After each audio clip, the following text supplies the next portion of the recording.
because we are gonna get sued. Big Daddy Kane wants his money. You mean Rakim? Rakim wants his money. That's why I'm so shocked. Actually, if anything, I'm not gonna play Big Daddy Kane because Big Daddy Kane's song, enough for at least for us for this soundtrack, is not available on Spotify, which makes me think there's something up behind that one. I mean, Juice is not on the Spotify. That's kind of weird. Which is ironic because Rob Dyrdek's DC video that him and Big did uses that fucking song and it still get monetized. I'm like, here's what you do. I don't know. Here's how you get around it. Here's how we're gonna get around it, gentlemen. We play the Joel Ortiz freestyle. No. You know how no. I'm not getting the instrumental. I'm sticking with the instrumental. I'm not about to hear. Yeah, Joel. What was it? The funny thing is that song is so short too. It's like a quick little freestyle of him, rapping over that freaking beat. Because let's be honest, to this day that beat is still hard. You know what? While I'm here and while I got limited people that's gonna argue with me, I'm gonna say it. Rakim was one of the most overrated old school rappers out there. I said it.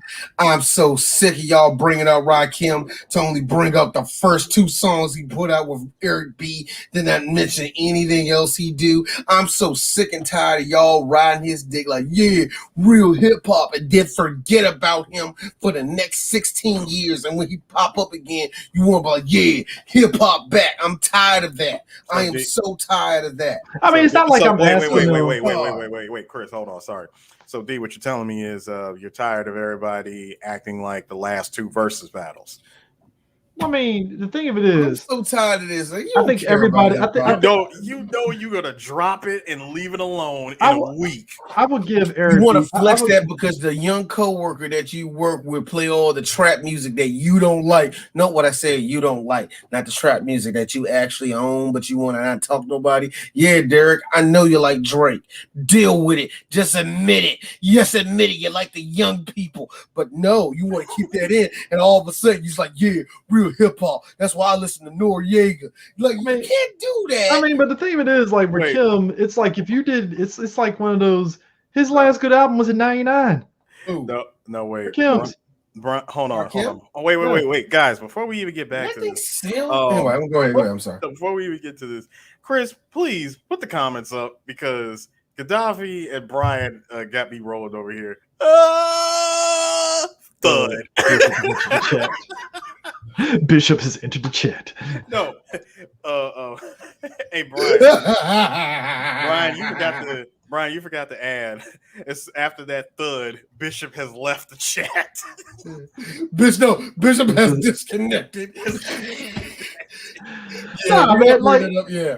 something to be said about a movie where these are it feels like they're actual teenagers doing teenage bullshit. We always get these coming of age craps coming out, man, and it's kind of funny that.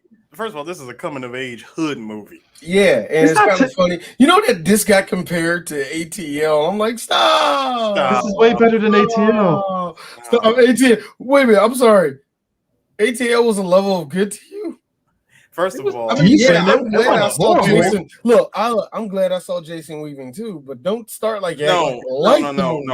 I have a question. So, what is supposed to compete with the roller skating shit? Like, let me guess. Hanging out in the shop, playing Street Fighter, playing that busted ass Street Fighter. You know what was better than ATL? Roll Bounce. Next one. The 14 people that wants that battle will want that battle with you. Roll Bounce was better than ATL, and I will die on that hill because I'm fat. Hey, Chris, Chris. Now there's a bunch of niggas from Atlanta that are actually from Chicago that are going to get mad at you.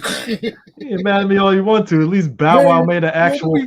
Man, don't be faking on motherfucking ATL, shorty. We be cool down here. Hey, where you from? Actually, I was born in Washington, D.C. I lived up there till I was like 8, and then I moved to North Carolina, and then we came down to Atlanta when I was 16. But yeah, man.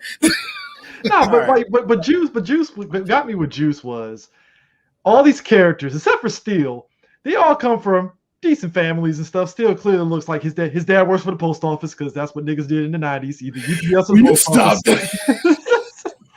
I like how you just limited all black men in the 90s. Hey, my dad worked for UPS.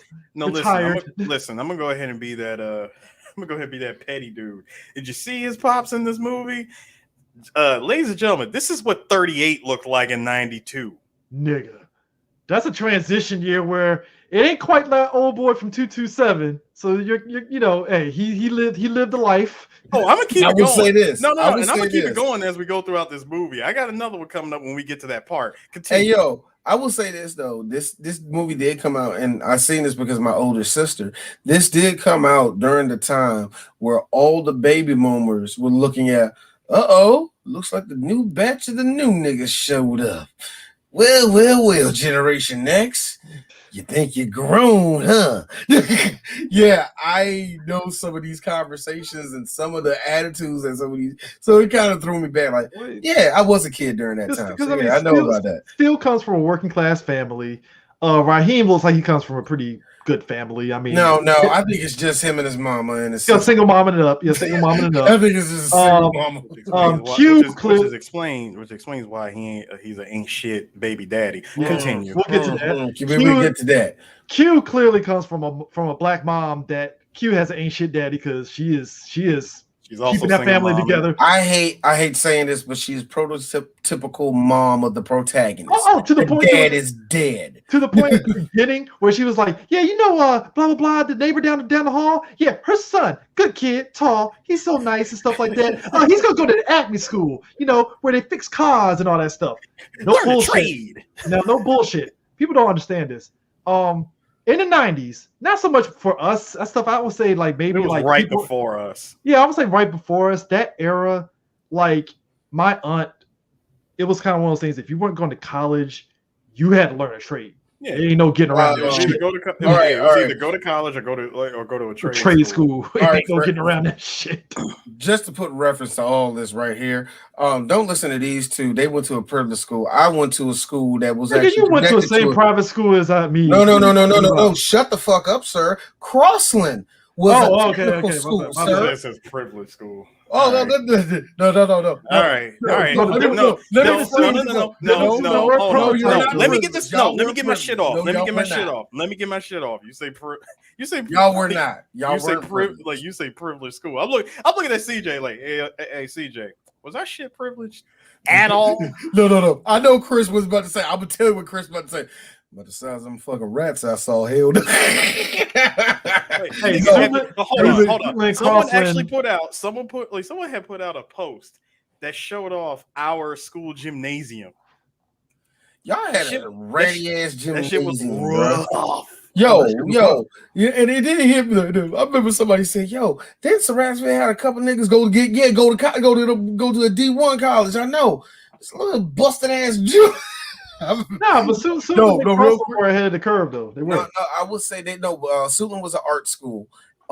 Crossing was the technical school. Right now, Forestville is the military school. Oxon Hill too. Oxon Hill is the military school too, right? I'm saying Oxon Hill kind of leaning towards the arts a little bit. Yeah, they did. Yeah, I know Wise right now. They are a big. I don't know what they. They're the school. They're the new school. No, they're not the new. They're the big daddy. No, Flowers is nice. Flowers was not. Flowers is the ratty one, but at least I remember. What the fuck you talking about? Flowers is the new school. That's the one that got built up. And I also know why D said why he said that we had the privileged school. You want to know why? Their ROTC was Marines and ours was Air Force. Yeah. All right. Yes. Yes and no. Yes and no. Because I'm just saying. Eric is dead on. Nigga, we didn't ask for the shit. It was there when we got there. All right. Okay. Let's talk about the prejudice. Let's talk about how real quick. Yes, that's true. And also, and everybody knows this, let's talk about the prejudice of black kids in PG at that time. Whoever had most white people were the white school. Y'all were in the top 3.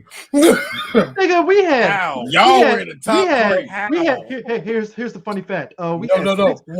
We had 6 white people total. 4 of them graduated with us. So we were not a white school. We were a black ass school. Now, you want to talk white school? Gwynn Park. No, right no, there. no. That's Right what I was about to say. Calm down, sir. Calm down. I'm not trying to talk. I ain't trying to talk down about the great Saratsville Hornets. I'm not trying to knock We're y'all PG down. County, dog. That shit was black. We staked the claim on that shit. Second of all, when the hierarchy is this, you have black students, Filipino, white. And That's then, the ratio. Hold on. White, then others. Yeah, others. No. Hold on. It was black, others, Asian others, then white people. I mean, let's be real. Like PG County, like now you get to Roosevelt, a lot of Hispanics up in Roosevelt and do that. Yes, nah, Sam, we're not doing a watch party for Jews. No, we're not. We're just but going back. So then you got Bishop, who, well, his dad got poked in the asshole in prison a little bit, possibly. Hey, everybody! What makes you think that? Did you see the stone cold look on his face when he was like, "Hey, pops," and he's just like, "No." Did you like how he slides his pops like that $5 in his front pocket? Two things. First of all, Tupac. Look, hold on. First of all, Tupac. First of all, hi Tupac with hair. Before he went bald, the year this moved, the same year this, because they filmed this in '91, so he had hair. He went bald in '92. Boy, I can tell you right now. You're right. He did. Because this was clearly when Pac was still banging out that big white chick that was giving him money. This is the other thing. This is the other part too. Because everybody also asked that question. How come, how come Pac doesn't have a song on the Juice soundtrack? I'm like, first of all, he put out Tupacalypse Now that year. And second of all, Young Blood. I mean, but also, how old are you again? You look at this whole family, and again, I have relatives and stuff. Lived with grandma, and dad is alive and shit. And I'm like, yep, I've got some older second cousins that live with their grandparents. Here's the thing I would say the thing about Bishop, his dad, whatever he went through in prison, he's shell shocked, or he's either shell shocked or real talk. He's one of them type of drug addicts. My man was sitting on the couch. Chair, not a couch. Sorry, my man was sitting in that chair watching MASH reruns. Oh, on the second TV on top of the big TV that clearly don't work. And you know what's so funny? The black and white one when the color one's out. It was so amazing, what's so striking, and I hope one of the filmmakers or somebody that had something to do with this know this. That whole setup of all the boys setup is so true of what was going on in 1992. Everything, all of that, every segment you had hardworking black people, you had single mother, you had one house where it was basically kids running themselves, and then you had one where trauma happened. Sometimes, daddy went in Vietnam. Sometimes a lot of them dads were in Vietnam. They came back bugging like a motherfucker. Then there's some motherfuckers that been through the prison system that's all fucked up. I'm actually surprised that Bishop's dad wasn't the drunk. To be honest with you, you know what I'm saying? I remember that was the only one that was missing when it came to that. I remember mistaking it, thinking that like Bishop's dad was abusive to him. It's like the way Bishop just stood there in his fucking boxer shorts, standing there. I was like, "Does your dad beat you or something? What's going on there?" I think it's just more when you have this. It's so weird. No, first of all, Pac just comes in like his very first scene. He's coming in acting the subtle slide of "Hey, grandma," like the subtle slide of the freaking $5 in that front pocket. Take it easy, Pops. And then hold on. Then rest the hand on the shoulder. Take it easy, Pops. This is when D likes to tell everybody, hi, all of you people listening that were born in 1970 down to 1995. Here's a fact that you're going to have to choke on. Tupac was not that great of a rapper. He was 10 times a better actor. He was going to go to Hollywood. I said the same. I said this from the beginning that he was like after he released All Eyes on Me, dude was ready to punch that ticket. You know how small hold on. Let me going to be as a rapper. No, hold on. Let me finish. He was ready to like stamp that ticket, punch his clock out, and be like, "Hey, I'm done. I'm going back to Hollywood." I said, Could you imagine we got some little weird variant of Bad Boys starring LL Cool J and Tupac? Get crap like that. Like I remember, I said a variation of that on Twitter, and a bunch of people that like around my brother's age, I guess that they just never paid attention to music. Be like, oh man, you capping? Hey, how do you say you don't listen to Tupac by saying you don't listen to Tupac? I'm like, okay, y'all need to ride a dick because I don't know nothing. I'm a person that likes Tupac, but even I knew after he died, that shit went through the roof in terms of overhyping him. I didn't say he was horrible. It's when just I he saw got that, overhyped. hey, yo, Chris, when I say our generation, yes, we can admit that we overhyped Pac. We overhyped Biggie, and I like Biggie. We overhyped both. We overhyped everybody that died like that. In the case of Tupac, we overhyped the gangster that never existed. That's what's so tragic about Tupac, man, is that everybody worshiped that side of him. This nigga was poetic. This nigga was dramatic. He was an actor. He felt the pain of black people. When he went to jail, that changed his life. He was really trying to get about this whole little dumb shit, dumb gangster shit that he was never really involved in the first place. We talked about and Eris. And go ahead, Eris. You got it. And I was just gonna say, what I hold in my hand is Pac's best album. Period. I will listen. I will fight any of you motherfuckers on this hill, and this bitch right here. Yes, me against the world. Me against the world. This shit right here is the Pac that I miss. Definitive Tupac Shakur. All Eyes on Me was when his Gemini ass flipped and started going after everybody. Well, that was the Death Row era, so you know. Which came after this. He had Suge Knight in his ear. This is why I said that this is his best album. Period. Mm-hmm. I mean, well, that was you want to talk about from lyrics to flow to storytelling. It's an incredible album.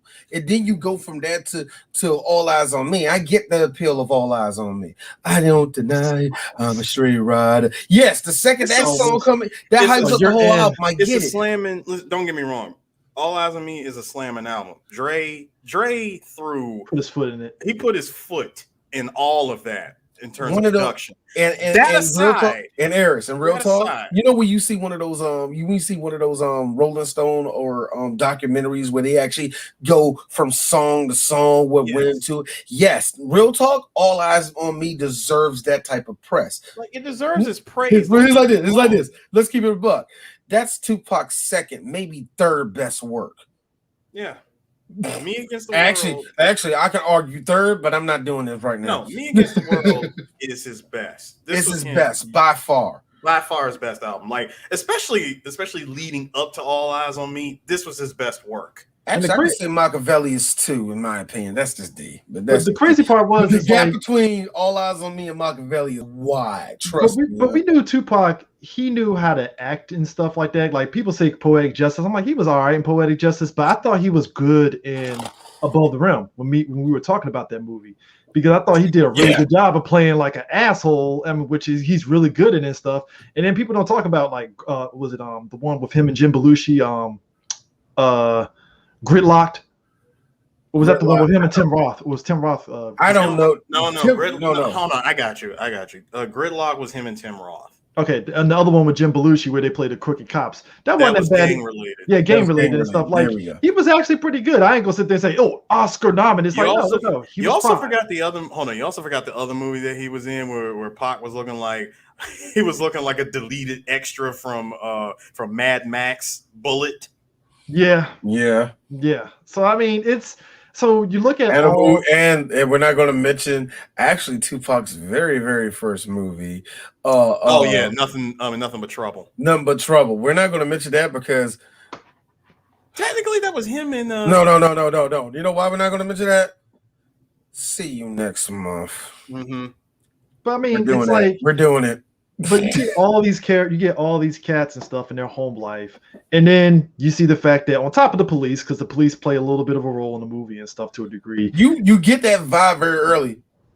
All y'all niggas did time or juvie or some shit, did y'all? But they didn't. It's just y'all just get in trouble. I gotta respond to Stephen Hendricks on this. So Me Against the World would be Off the Wall, and All Eyes on Me would be Thriller. Yeah, in a way, yeah. Yeah, because he released Me Against the World when he was in jail, so he didn't have too much. You know what? As far as the album's promotion, he couldn't do much with it. Yeah, I mean, I think that interview he did with Kevin Powell kind of will put Me Against the World up a little bit and stuff when they did it. So would you agree? Would you go ahead? Go ahead. Says, would you agree with the idea that Tupac was the James Dean of the '90s? No, not the gigolo. All right. You know what? In a way, yes, but actually, no. To me, that would actually be Brandon Lee because Brandon Lee went for somebody that they like who? I bet that's Bruce Lee's son. Seriously? Oh my god, I miss him. So I would say that would be more of that one. At least, but then on top of that, they gotta deal with Rodimus, who I love Rodimus because I think me and you, D, we were talking about this. But me and you were talking about this. You point out a good point with Rodimus. Rodimus calls out Bishop on his bullshit because he's like, man, you ain't about shit.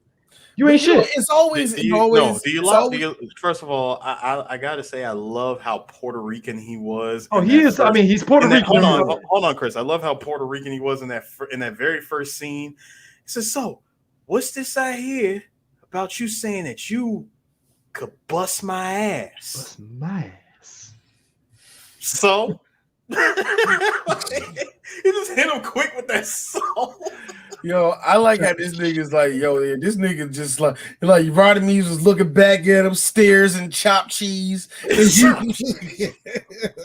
with a surprise cameo appearance from Tretch from Monroe by Nature. Yeah. Which, by the way, him and Tupac actually went up for Bishop, and Tupac ended up getting it.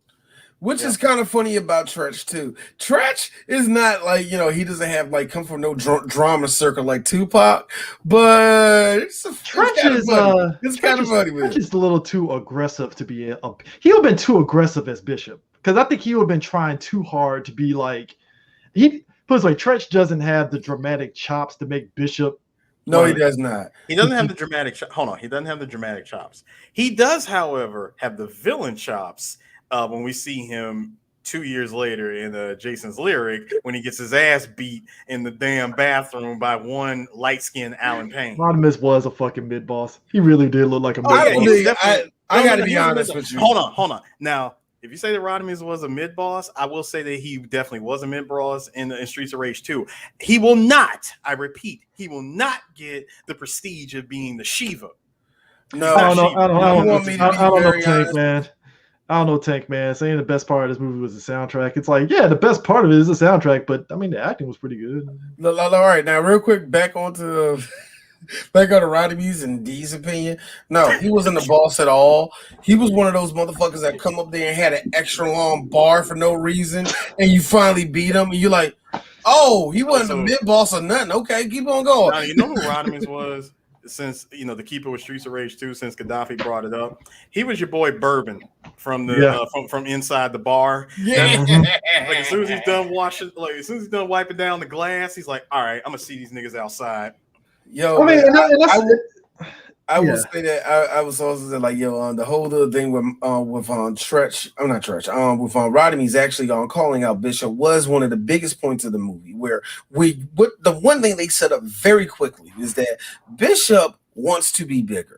It's a story that taken seriously. He wants to be one of the big guys out there because he's getting his butt kicked by the Puerto Rican gang because he won't realize that he's fucking stupid. You know what I'm saying? And the police up his ass and shit. You know what I'm saying? He's always into shit. And real talk, and they don't really outright say it. Bishop, you kind of stupid. Nobody really outright. It's just his whole logic throughout the movie is. Oh, go ahead. I was gonna say, notice that whenever Bishop has a run-in with Rodimus, that he will he'll push that knife in further to piss him off whenever he sees his crew coming. Yeah.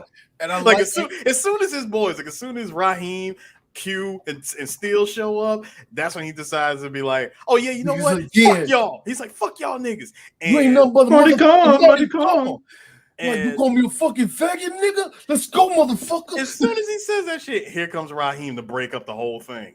I was like, yo, man. And again, that goes into the theme of Bishop. He's a scared dude. He doesn't do nothing. He doesn't move without his whole crew and all the rest of that. Even when, and I will bring it up later, even when he gets power, it's still like, come on, we a crew.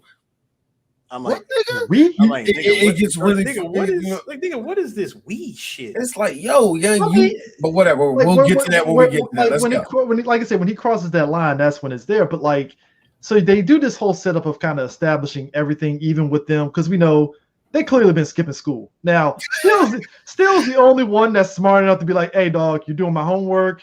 Give me the notes. I want to at least play this out like I'm actually still doing the school, so my parents don't get the fucking call like, hey, your son been skipping class and all this other bullshit." I gotta say, man, I think skipping school in the city is so different from us suburban ass kids. I will say Brian that, brought up the best line. I would have been your father, but the line was too fucking long.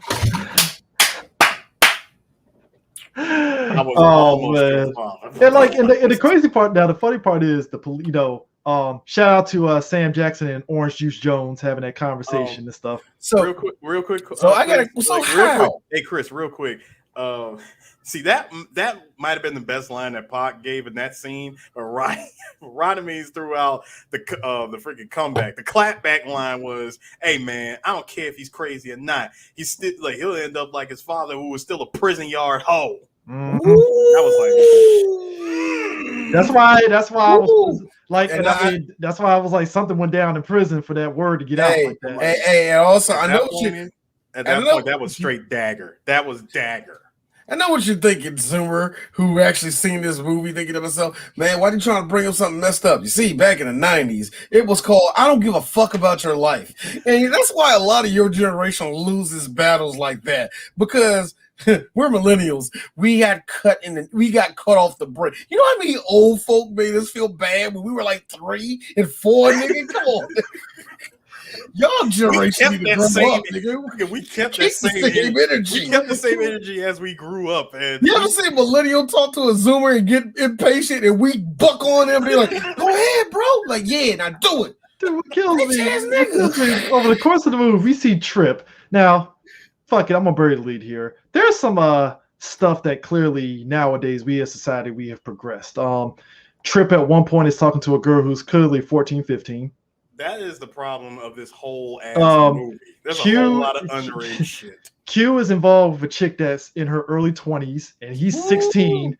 What the fuck? I know what a lot of people. Hey man, that's Shorty from the Vogue. I like Cindy. She still looks nice today. I recognize that too. Illegal. It's pedophilia. Very illegal. First of all, she got a whole ass apartment on the east side, and she was previously married. Back when New York was cheap. And then you find out, she works in the medical field, and here's D.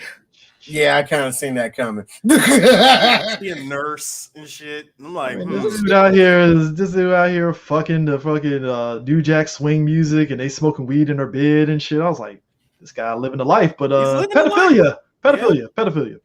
There. Yeah, you know, and then you know what tops it off. Q, sir, we need to have a talk. Like, why don't you come right over here, sit down. We need some couch time. All right, I need to talk to you. Credit to her credit. At least it's an upgrade to you. At least it's an upgrade. It's an upgrade. Where did she touch you? Show me on the doll. Where did she touch you? It's an upgrade from Frank from Moesha hairline that her ex-husband had. Because I'm like, holy shit, dude, go ball. Okay.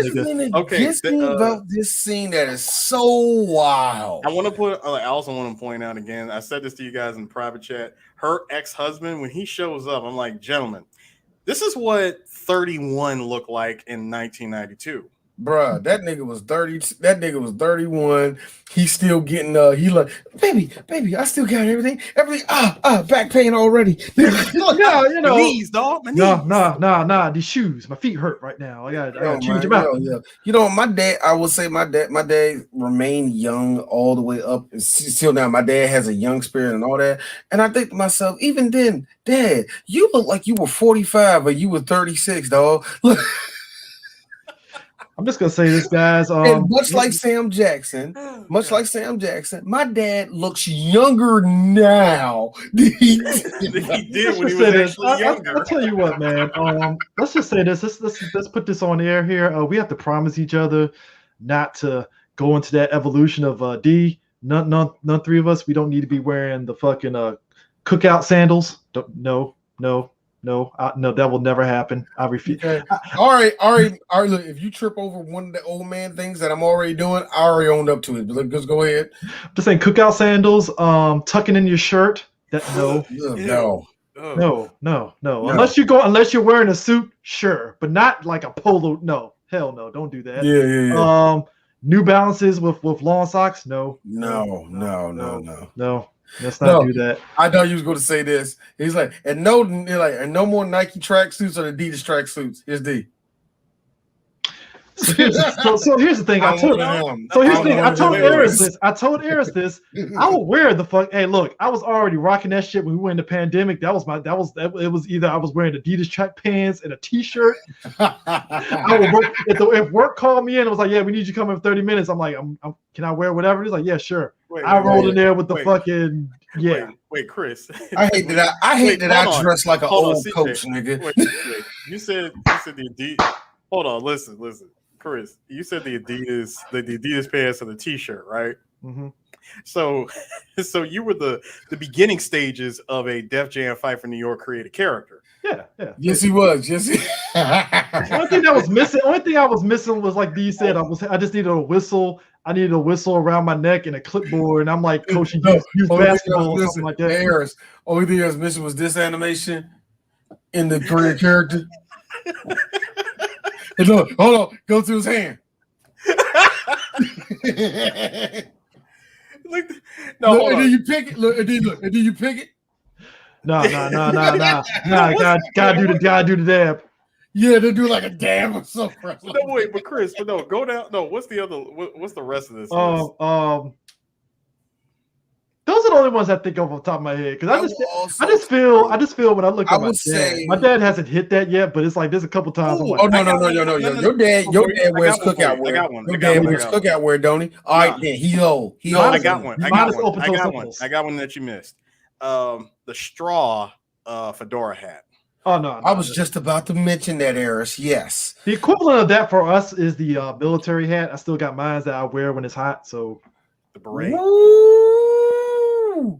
That right there, that is a millennial old man military move that he just did. I still have it when I was deployed. Doing that. I still had it when I was deployed, and it's like this shit looks fucking good. I'll wear it if it's hot. Wow, listen. Christopher! Listen, wow. Listen, I will rock a fedora.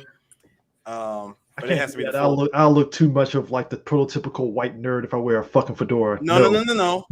I'm not talking about. I'm not talking about the little itty bitty shit that these motherfuckers out here rocking. Or the Jigen fedora. I will rock the full shit. Like, nigga, if you want me to be full, I'll wear the Jigen fedora. The last 6 of our episodes, Harris. If you want me to be full, I'll be full. I'll wear the Jigen fedora if it matches the suit.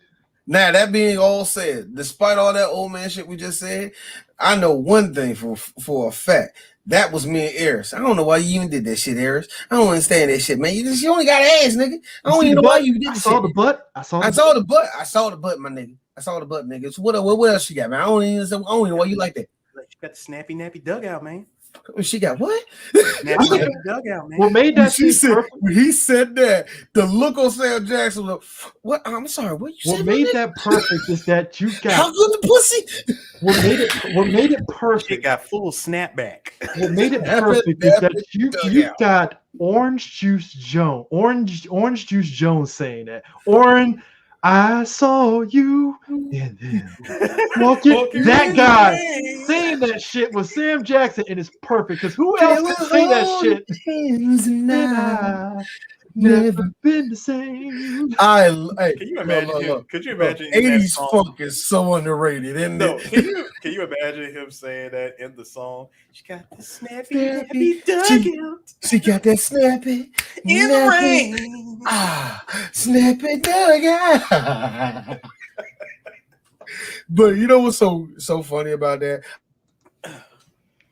What's so funny about that? I know there's a lot of people, even our age, like, what the hell is pussy? He's talking about pussy. He's talking about pussy. It's the most early 90s way of talking about. Like you know how that one uncle you don't like talking to use the word skeezer a lot? It's that same language. It's the same language. Or older women, hoochie. Hoochie, yes. Hoochie. I heard hoochie. Or was it a hussy? Or I heard hoochie. I heard hoochie. No, my grandmother would say hussy. So that's more that age group. Hussy. I'll say hussy. No, not hussy. Hussy. Orange Juice Jones is top 5 80s. Oh yeah. That's some crack dealer shit right there. He still had the fucking Jerry curl, fucking the fucking what's the hairstyle? God damn it, the fucking hairstyle that they had. The Jerry curl. The Jerry curl. Jerry curl mullet. The white. I would say the white Jerry curl. Yeah, the Jerry curl. The Jerry curl mullet because you remember around the same time when House Party came out around the same year. Full Force. Your boy Stab was rocking that shit. Yeah, Stab was rocking that shit. So it was like, it still didn't go out of style yet because it was still going there. Jerry curl stuck around. It's stuck around. Still here. I don't care. They're still here to an extent. They're still here to an extent. The Jerry curl and the mullet actually have a real interesting history in the subculture of black and redneck history. You see. Also heifer. Yeah, heifer. You know what? I will say this. I will give it up. There's a lot of girls our age. They hate that word.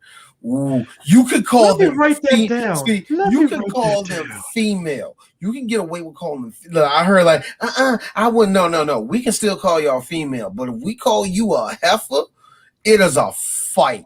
It is a fight, bro. I feel I have to say that shit on Twitter to some random chick that I don't know just to get a response on purpose. At this point, I have changed my term of heifer. Now I use every time I call girls heifers, that means I'm pissed the fuck off. Like, look here, all you fucking heifers. That means D is done. I would say this is probably I like on foot chases in movies sometimes. I like the on foot chase in this movie. I actually like it. It's very straight to the point. They're running from the cops. It's very straight to the point. Before we get there, we gotta get our nerd card out the way. Yeah, Street Fighter 1. Street Fighter 1. Street Fighter 1. Still being played at like in that side of the west side of Harlem. At that spot. Still Stop. Let me finish. Hold on, let me finish. Street Fighter 1 being played. Street Fighter 2 at this point had been out for 2 years. Yeah, my nigga, he couldn't get a hold of Street Fighter 2. Nah, because they in love with this era. Hold on. Not only that, you know what's really fucked up? We see this game being played like 3 times in the movie in 2 different locations. Two different locations. They were fucking them sticks up. Fucking them up. Look. I am convinced. If you gotta rock the fucking arcade machine, them sticks are done. I am convinced all Tupac did was grab the joystick like a girl that never did a hand job before and was doing this the entire time. Because the whole thing. Sir, do not put up Vietnam flashbacks to me. Stop it. Stop it right now. Stop it. Stop it right now. No. I can see Chris. I just see Chris doing this move. No, I can see. No, wait. Internally in my head, it was like that. I ain't gonna lie. Chris, listen. I can already see you going, look, here's the manual. Read it. No. It's just like, it was just like, I just want to get this over with. I don't. No. It's like 2 pages. It's 2 pages. Spit in your hand. Flip it over. Quit going so fast. No. It was one of those again. Wait, I'm young. I don't know any better. I'm just like, this doesn't feel comfortable. Can we just get this over with, please? Hey, D. Number 3. Develop rhythm. Number 4. Repeat all these steps. 20-year-old Chris in the military dorms didn't know any better, but I knew it was very uncomfortable. And I'm like, I just want this to be over with, please. No, it ain't. Can Chris, we stop this? Look, Chris, I understand, man. When a girl grabs your dick like you're in an RX-7, it's really weird. And bro, it's like, you know how it is. No, real talk. It's like, oh god, it's like in my head, it's like turbo kicks in. That's the thing. It's like in my head, it's like, do I have room to really critique? But like it was just that. So how you like it? You gotta be nice. Look, Chris. The number one concern for all men in that position is comfort. Okay, that's the thing. Are you comfortable? If you are anything not comfortable, like if you're outside of the word comfort, you have to say something. Hey, Chris, here's the sad part. You got to be nice because you want to get another hand job, maybe again. No. So you do this. So how'd you like it? but you can't, you don't have to press But your nails in so far in. You see, it's worse because we were all in the same dorm area, so it's like that awkward. You walk past, I'm like, hey. Hey, because I think it sucks because the girl probably think in her head, this nigga done told everybody that I know what I was doing. And I didn't tell nobody. That's the thing. It's like I kept my mouth shut. I like how this happened years ago, and Chris is like, I didn't say nothing. This is 2004. It's like I'm the type of person. Look, I will tell you guys. I'm not gonna tell people. I'm not gonna tell people that I'm like co-workers with. No, because those motherfuckers will talk. I don't need that shit. Because D don't like going to court, you would have to give me the night from hell. And my pen is I told everybody that you suck in bed, you suck as a person, and anybody touch you, they suck too. That is my penance. Look, why you say all this? Because I don't want to go to court. but anyways, I like the only part of the chase sequence that I thought was funny. It turned into the Black Dynamite. No, not that. It turned into Black Dynamite for 1 minute when they went up the steel stairs and went to the building, and it looked like they had a good half-mile distance, and all of a sudden the cops was right there when they went to the door. I'm like, hold up, didn't y'all have a distance? And it's like, so the cop had to trip on the stairs purposely just to make the distance a little long. Okay, fine. I feel that they actually had this. They only had like 10 officers as extras, and they running. Yeah, and they actually kind of repeated the shot because there are a couple shots where if you see it repeated, the continuity is kind of messed up. Yeah. But it's not that bad. But that was one of the bigger ones that I seen in the movie. Also, them cops didn't look like they were running after a couple people. I'm be honest with you. I got the best part for you. That what is it? That vertical shot of the camera looking up as we see clearly Q and Bishop's stunt doubles leaping over the building. I mean, at least the stunt double is better in this than in fucking Beverly Hills Cop, where Eddie Murphy went from young to like 50-year-old fucking stunt double. I mean, at least then it's like, all right, because you know what I liked about it though? The subtlety of Q and Bishop grabbing their pants and like dragging up their pants in their junk area like they're about to jump. Yeah. It's like, all right. Which I'm like, yeah, I know that because even today it's like, let me go ahead and pull these pants up a little bit if I gotta do a little bit of a jump. Also, have you guys also noticed this too? That we've seen this in movies time and time again. When you're running away from the cops and you clear a building, why is that the cutoff point for the cops? The cops stop chasing you at that point. Because the cops are like, fuck this. God damn it. I can easily call in they're going downstairs. That's what I'm saying. That doesn't make any sense. I'm like, bro, they cleared one building. Now they're in the other building. They have to come. Hold on. They have to come downstairs and they got to come out either side of the building. There is white man can't jump.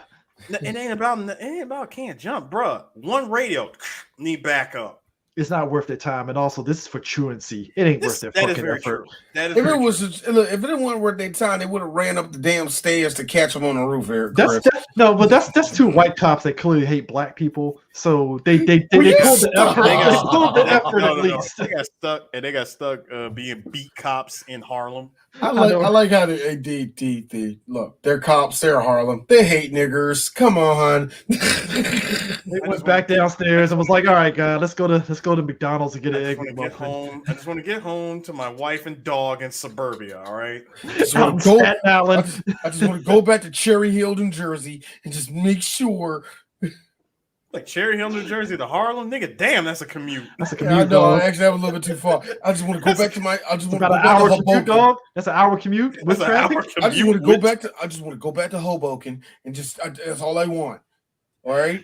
Yeah. Okay. I don't try to stop you from going home to your family, but you're out here in the street serving drugs. So, who's the bad guy? Hey man, I live in Battery Park. Can't say shit to me. So they wait for Steel. Steel gets out of there, and they decide, all right, we need to get some records because Q is a DJ. Now, Omar Epps did train to be a DJ. So whatever you see in the DJ battle, that's him actually scratching and everything. Wait, he didn't train. Omar Epps was actually a DJ. No. For this movie, he actually did do it. Like he was part of a group, but then like this was kind of like where he actually after this he did do some DJing.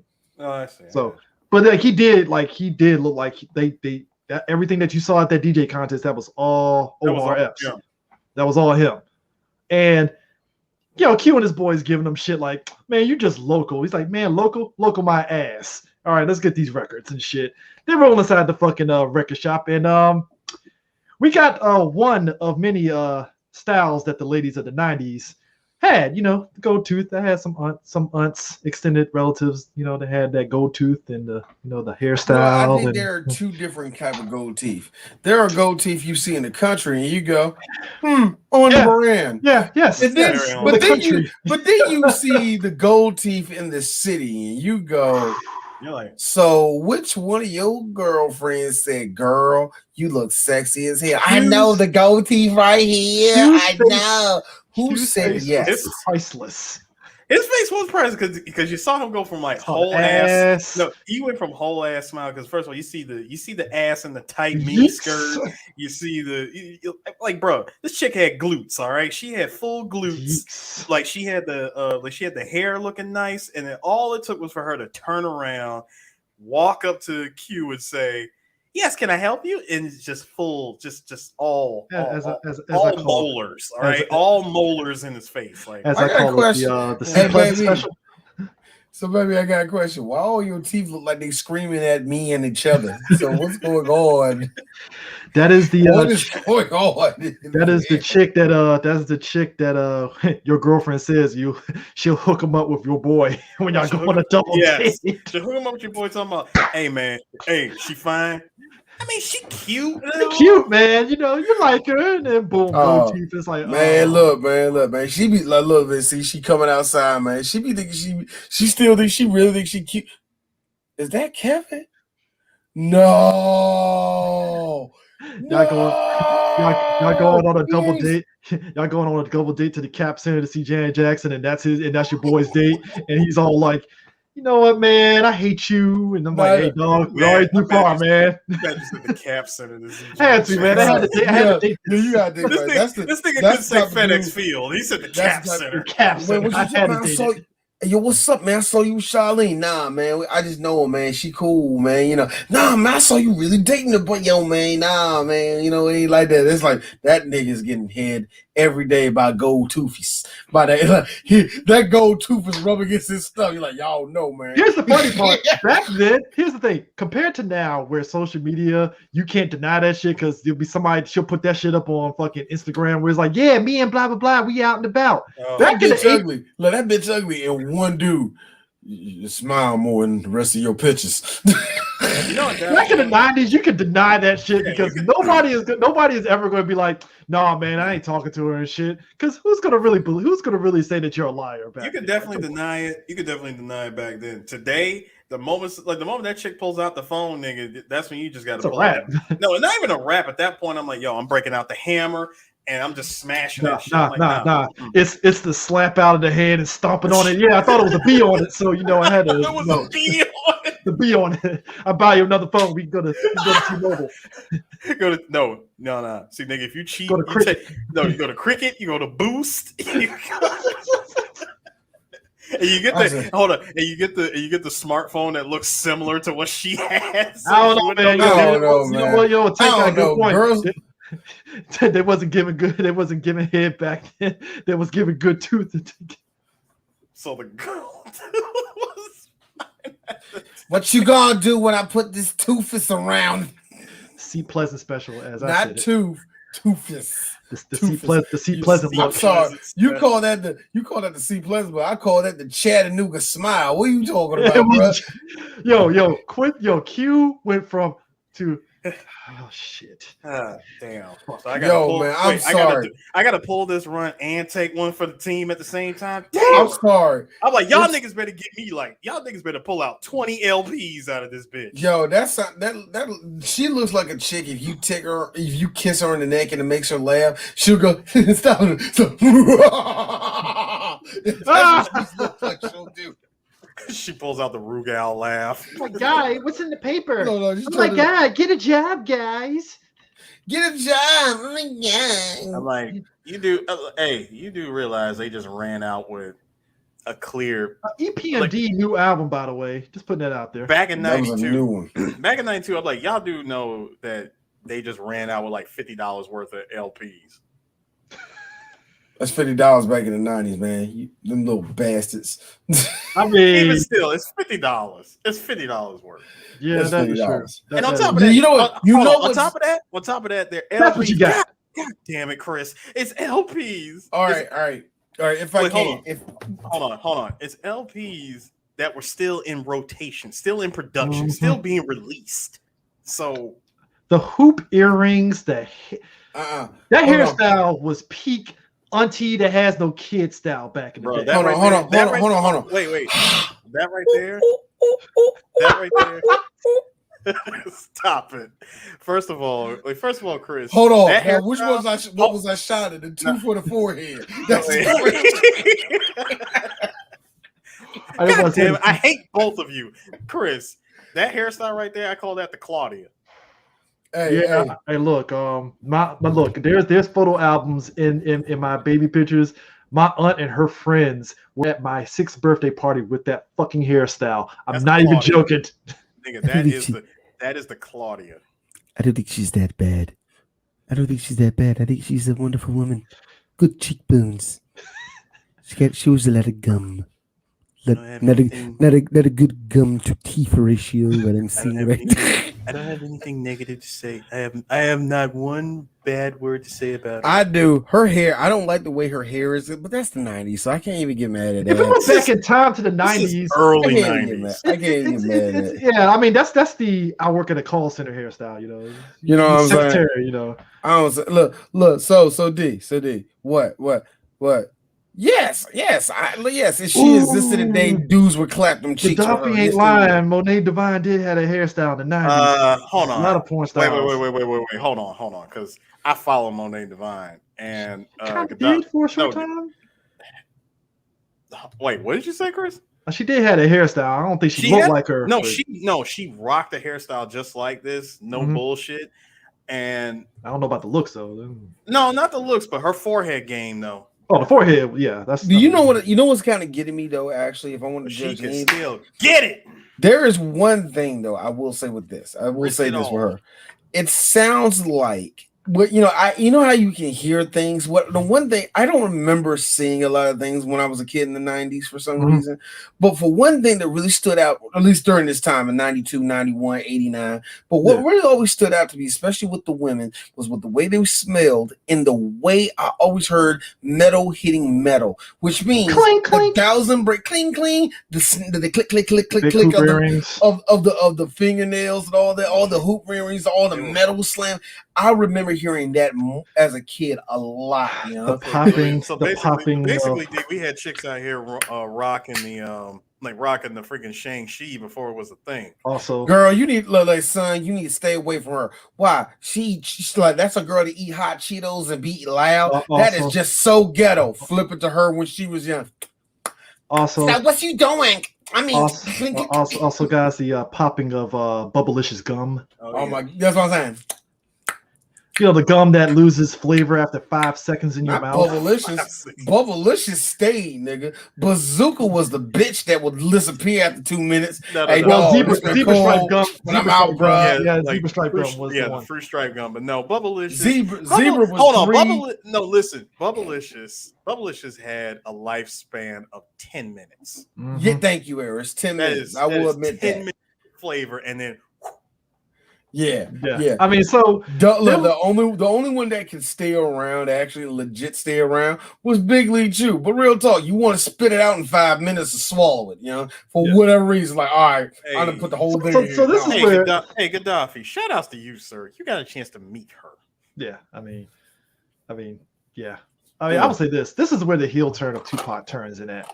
So, Q was getting cigarettes for Raheem, and his boy Blizzard is he's getting cigarettes out of a cigarette machine. That was the thing, guys. Still in the I remember they ain't get rid of him until about what 93, 94. Like they stayed around 96. They can't be 95, 96. I say 95 at least. Whatever. But good lord, you used to be able to get cigarettes inside the DMV. You want to know the real truth? And you know what? I hate saying it like this. Well, no, because it won't protect kids from getting it. Yeah, okay, cool. But it was like I don't see it was so great. It wasn't that bad. that boy Blizzard is about to stick. He just got it fresh out of jail, and he's about to rob a bar, and he tells everybody to strip. Which that's a smart idea because Gotta say. Hold on, and the fact that he did it on check day, mm-hmm. everybody just got paid. 1st and 15th. They happened to D. Hey man, like yeah. So we're about to do illegal thing. You're about to do what? Yeah, D. We about to do illegal thing. You want to join, man? You sure? Nah, nigga, I'm cool. All right, niggas be bees, man. All right, bees, man. I'm about to go in here and do this illegal thing. Me. Hey, yeah, man. Yeah, what are you doing? Nah, man, that's him, man. Let's get the fuck out of here, bro. I can imagine D looking around for cameras and running straight to his John yes, I did. and was like, listen. I'm not telling you where it was at. And yes, it was a robbery. I'm not telling you. I'm not even telling you the person. Was it at least in PG County? Yes, it was. Eris doesn't know the person, but if I bring up who that person knows, he'll be like, that's what Eris would do. So that being said, off camera, tell us. Off air, tell us. Oh God, I will. No, Eris wouldn't know his name. Eris wouldn't know his name, though. Yeah. Eris knows faces, though. Let's put it this way, Eris. G5 was his boy. That's all you need to know. Yeah. You better what? The tall one, and no, not Killer. The other tall one. Stop. You know who I'm talking about. No, just stop. Hey, D, you trying to do this? Nah, I'm good. D, stop it. Listen. Whatever association you had with this person who was named after a specific car, yeah, we're not even going to talk about that. Yeah, we're not. Hold on. Hey, Gaddafi, shout out to you again, sir. She smelled like blueberries. See, now that's going to be stuck in my mind for a good minute. Great. Now I got to look at the comment section. Monet Divine smelled like blueberries. Nah. I got to be, look, the two things. You good. Two things. Number one, creep. Number two, I bet she did. But at this point, wait. I'm sorry, Chris. I also want to point out when he's telling Blizzard, he's like, he was like, yeah, man, like shit. When'd you get out, man? Like, dude, you looking good. Yeah. Ease back, man. I'm about to rob this joint. Shh. Yeah. As soon as he broke out the shotgun, I'm like, son. Did you like how that one? Hold on. Did y'all like how that one person turned around and said, "Oh, damn, not again"? Yeah, that was Eric Sermon. That was like, "Oh shit." I was about to say for D when I heard that shit, that dude, oh man, not again. For me, it's like, why do you keep coming back? Here's the thing. This is why I sympathize with black people and I sympathize with the hood. We're trying to live. Here again. Oh my God. Just give him the money, y'all. Just give him the money. No, we calling the cops, nigga. No, man. Look. You remember the first time he came in here, right? Yeah. First of all, I'm sorry. See, Chris, going back to what you said about him being smart about it, no, he it's still kind of dumb because you don't hold up a bar. I didn't say he was smart. I said what was smart was telling everybody to strip. Yeah, telling everybody to strip is one thing, but still, you don't hold up a bar. You know how many bartenders have either have or don't have a gun license, and they got a full ass auto shotty under the bar. Dude pulled the Calorie special and was like, So at this point, Q was telling everybody that Freeze is in there, and that's when Tupac was like, "We need to go in there." And Raheem was like, "Bro, are you fucking crazy? We're gonna get killed." Which that's what ends up happening. No. He's like, no. We go in there. He's like, no, that nigga's going down. I don't care what you say. That nigga's going out. And Raheem had this look on like, "Are you serious right now?" The look on his face like, "You serious? He's robbing what?" And everybody was like, "Yeah, let's bounce." Like, yeah. I love the fact that Q comes out and says, "Yo, Blizzard is in there right now, sticking up the place." He said, "What? Like right now?" Yo, he even asked me. Hold on, he even asked me if I wanted a piece of it, and you said no, nigga. I'm like, yo, Bishop, he's back. Like, also, number one, that little mannerism. This is in there doing that right there, Eris, that right there. God, that was the 90s. That was the 90s. Used to move like that in the 90s. They did. Wow. Anyway, the thing that got me though was like they go back to Steele's house and Steele's cooking eggs and bacon and hot sauce, which I'm like, all right. I mean, that sounds like a pretty good combination. You know, like, An interesting combination. Actually. It also sounds and it looked like he didn't cook that all the way, but whatever. Yeah. Check this out. Let's check this shit out, y'all. So while I was overseas and watching this movie, and not in Germany, but in Japan, I watched the movie in Japan. I got hungry and I said, you know what? Let me try. I'm gonna make that. I'm gonna try that. I'm gonna do that right now. Let me tell you something. It was actually pretty good. Oh, I thought the way you looked, I thought you was. Yeah, you would. Yeah. But they listen to the news. Yes, it would have been. They listen to the news. Dead, robbing the whole motherfucking place, my nigga. Yeah. Like and New York niggas that French fries, nigga. And niggas in New York are way more harder now. So you you ain't listen to me, Mo. He ain't listen to me. He up there right now. I'm like, the double handshake. He up there right now, my nigga. I'm like, sir. Are you trying to express a point, or are you calling pigeons? What are you doing? Mm-hmm. I mean, now the thing of it is to me is they're in there. They're in Steele's house, which in and of itself is weird because it's like I would be afraid to bring friends friends to my house, and I'm skipping school because your parents might surprise get home early, and you're like, fuck, So it's like this is that weird time that even transitioned to our time where parents just weren't home. They really weren't. They be working that double shift. Especially black parents during that time, yeah. If they were home, that means they just got off, but they worked a full 9-10-hour day. You know what I mean? And it's just like they just so happens they weren't at home, man. Yeah. And then you in New York, and some people worked out the city, and some people worked on the other side of the city. You in the biggest city in America. I also want to point out that Steele was rocking a whole ass boombox that whole movie. The whole movie. It ain't the Radio Raheem boombox, but it's that joint was bigger. Boombox. It was bigger than the Radio Raheem. No, it wasn't. Oh man, no, it wasn't. Radio Raheem had a boombox. This was like the standard. No, you're right. My fault. This is like the standard boombox that my dad would play when he's like painting in a room or something. He needs like the radio. When your dad's underneath the car. All right, son, give me the Phillips head. I said the Phillips head. It's a flathead. That shit looked like it needed like 3 double Ds. Like, dude, the batteries that you had to put in that thing. Like, come on, that's a son. Get the fuck out the way. I think those things took like 4 D batteries or double Ds. It was 6. 6. It might have been 6. The one that my dad still got, which is a Sony one, the cassette tape still work, but it's busted because it ain't got no gate on it. But that one took 6 C batteries. 6 is like the standard. 6 C batteries, and that stereo had to be made like in the mid '80s, man. So yeah, but like they get to the news, they hear the news, and they hear that Freeze pretty much was in a shootout with the cops. Since the Blizzard was in the Blizzard was in a shootout with the cops. At this point, this is where you knew Bishop was. This is where Bishop was far gone. Like, man, we could have been there, and it was like, bro, you would have got killed.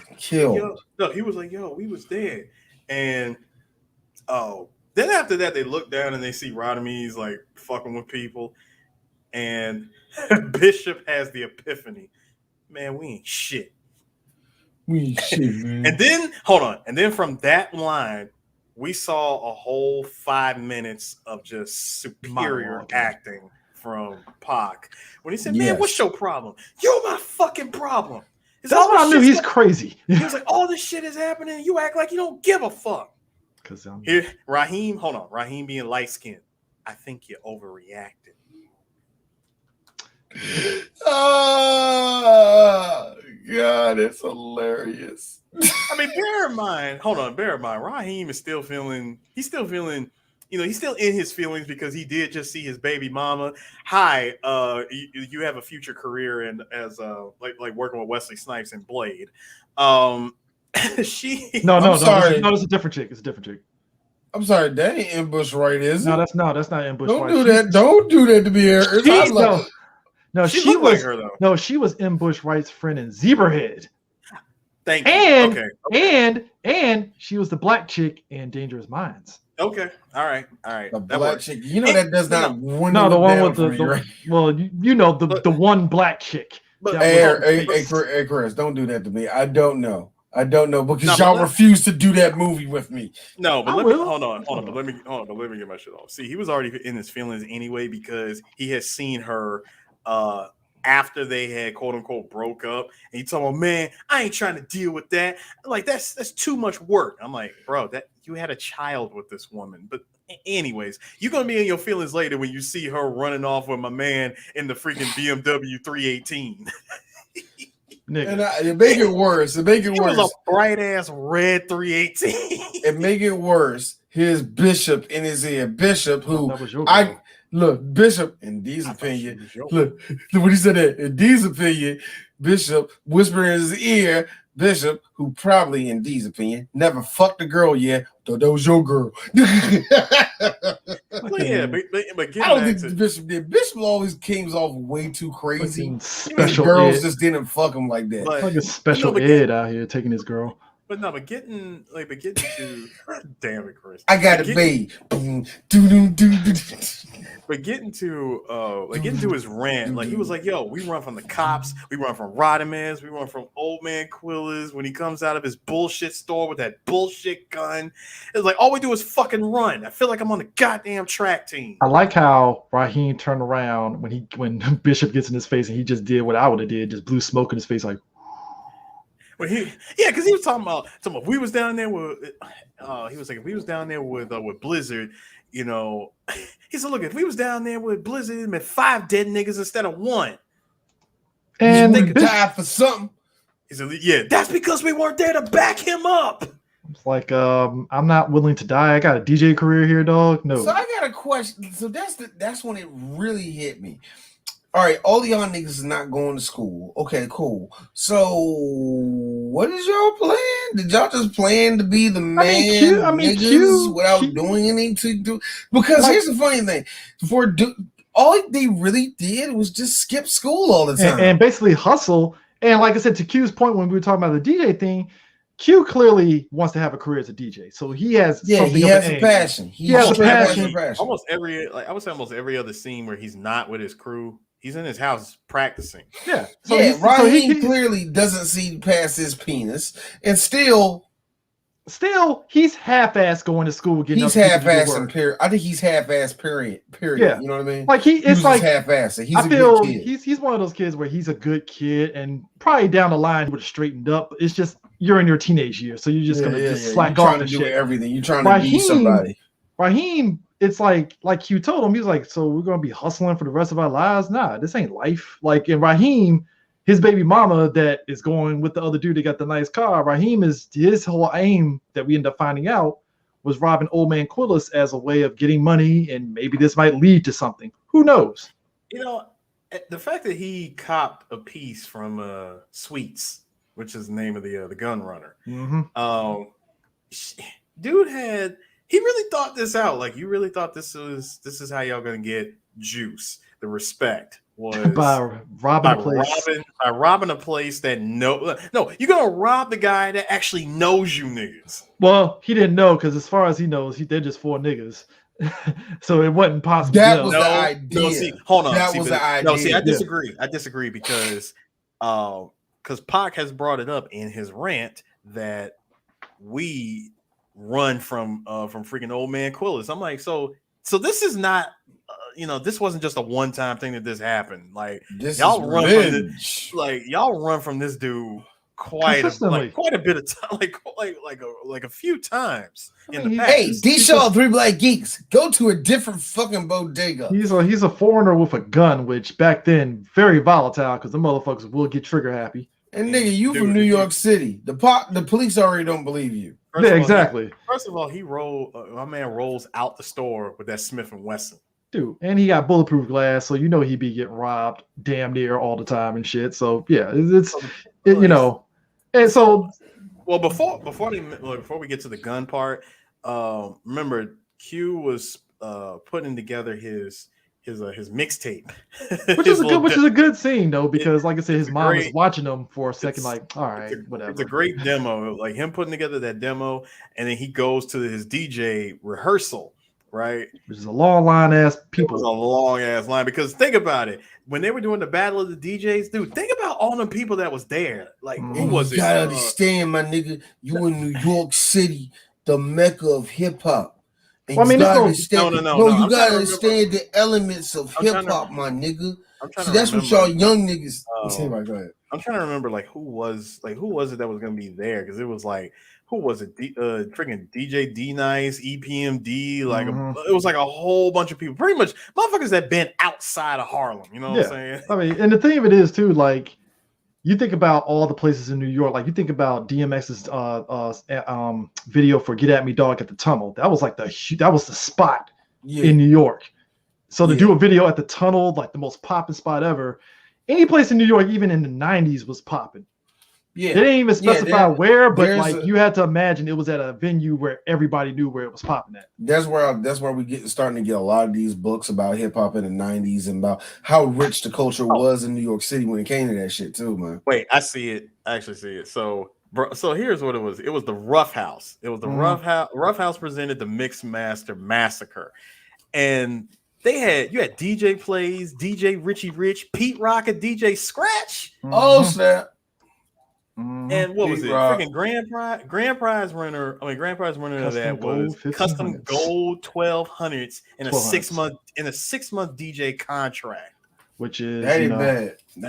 I mean, and I like the fact that even though his mom keeps badgering him about the music, she kind of peeked in like, all right, fine, he loves my baby got something that he is actually got talent. He's putting his time into something that's gonna help him. Now here's the funny part. It still makes a good point. It's like, nigga, are you serious? You trying to do this contest with two of the niggas that won both contests last year. He's like, that was the I forgot. He was like, that was that. This is this is the Rough House. This is like the competition. So, that was the hot box. Anybody could have won that. Yeah, anybody could win the hot boxes. Yeah. So the following day after the demo, when he arrives with the guys, that's when Bishop was like, yeah, and it's on. And that's when Q was like, the fuck is this dude talking about? And it was kind of a cool scene because right before that, he goes to the club. There's a long ass line. Flex is getting kicked out, and Queen Latifah is murdering him. She was like, transitions to shit. I'm like, God damn. Okay. Fuck you, bitch. Like, fuck you, bitch. You probably could if your dick wasn't so small. Here's me. And if it was a vagina. I don't think if anybody knew. Queen Latifah's a lesbian. Do you know how many dudes my dad's age, and Chris, your dad probably was one of them too, that said Queen Latifah was a lesbian in 1992, and everybody went. I thought that was more so Whoopi Goldberg. Everybody won't Whoopi on that. They went with Whoopi too, but the same thing with Queen though. Hey Brian, don't worry. I put both of these dudes on the Prim's Hood Cinema for. When I saw that shit, yeah, I mean, so. I got you. We seen it. No offense to Prim. I stopped watching this shit because I refuse to repeat a joke you say. So no, I stopped it. Also, real talk, nigga, you are young. Shut up. You don't stop. Like two of the like I'm not going to say nothing. He's not said nothing that I totally disagree with. But as a critic, it's like shut up. You don't have no frame in it. You were born in when 1996. Yeah, I thought so. Whatever. Something else. There was something else I was going to mention, by the way, with that whole DJ contest. Like that's something else. Like when Queen Latifah came out and started grilling Flex, when I watched that scene, I don't know why I just immediately thought of Chris. For these when it came to these damn versus battle pre-show, man, what like my thing was like New York guys that were mixing that DJ competition. It was at least the transitions was at least decent, and stuff because they're actually scratching. It was more of a scratch contest, which I mean it makes sense because it's 92, so they're still doing that. So I didn't mind the transitions and stuff. I did like the one part though where Q is clearly beating the shit out of the other dude that's not that good. And I like how he had a desk there like, man, this guy's cooking my ass. I don't know. Like at first, like when they first went into it, I thought to myself, like, Q is not the better, he's the better one. But I don't know, whatever. Yeah, but I mean the movie gotta frame it. So basically the plan. That's why I said I didn't think like he wanted all the juice. Yeah. I think it won was all. DJ. He won it all. He won it all. He won it all. I think that was DJ Scratch he was going up against. Mhm. When he broke out, he wanted all the juice. Q was like, "Oh shit, I gotta hit this nigga with this one." So he hit him with his version of "Pump It Up." It's like pump it up. And you know, DJ Scratch had that look like this nigga got me. As soon as he threw up the middle finger at him, I'm The like, second he heard that go-go beat, it was over. Now, here's the thing. Look, here's me. And again, I get evidence where DC is pretty fucking. So I gotta see. We get evidence again. So here's the plan. Basically, in between sets, they were going to actually rob it, and then their alibi was, "Hey, we were at the DJ competition, so we couldn't possibly be there." You know what? As it's happening. You know it what? was like I a understand perfect that. alibi. Yeah. I understand the logic, especially at the time where there was no cameras like that and all Yeah. that. I understand the logic, but a lot of it when they were talking, like, this sounds like it's not good. Now I know On paper, it sounds nice. Like, D, a robbery doesn't sound good. Yeah, true. But really, this does not sound like a sound plan to me. We're just okay with this. Raheem, you said yes to this? You came up with it? This is a good plan? Then here's Bishop. Bishop's like, yeah, I came up with it. What nah, I don't trust you. Raheem. I mean, and the thing of it, I don't trust you. But you know what was so bad? Steele was like, come on, man, let's just do it. I'm like, you're for it too? You guys think this is a good plan? Fuck, I had the wrong. Like I had that wrong. Actually, that was DJ Majesty he went up against. My bad. DJ Majesty.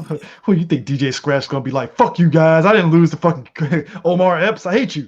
Nah, but so I'm just saying is, never know. You never know who's listening. But what's interesting about it? So Bishop, you can always see that glimmer in his eyes when he sees the gun. Like, oh my god, a gun.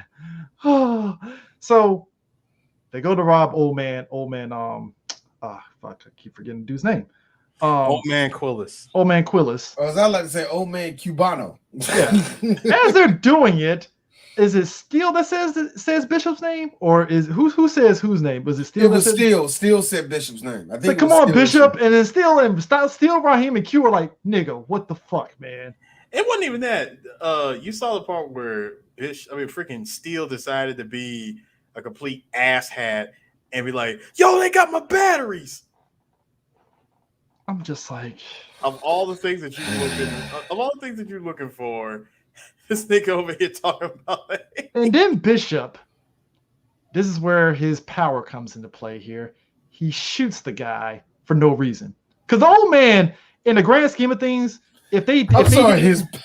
No, he just had that, like, he just shot the guy. And I'm like, shoots him for no reason. Like, if they just got out of there, I'm pretty sure that dude would have just been gibbering and jabbering to the cops and they would have been fine. But y'all didn't have to go to that bodega, like I said. But anyway, you wouldn't have to go to that bodega no more. Hold on, you want to know where Bishop fucked up?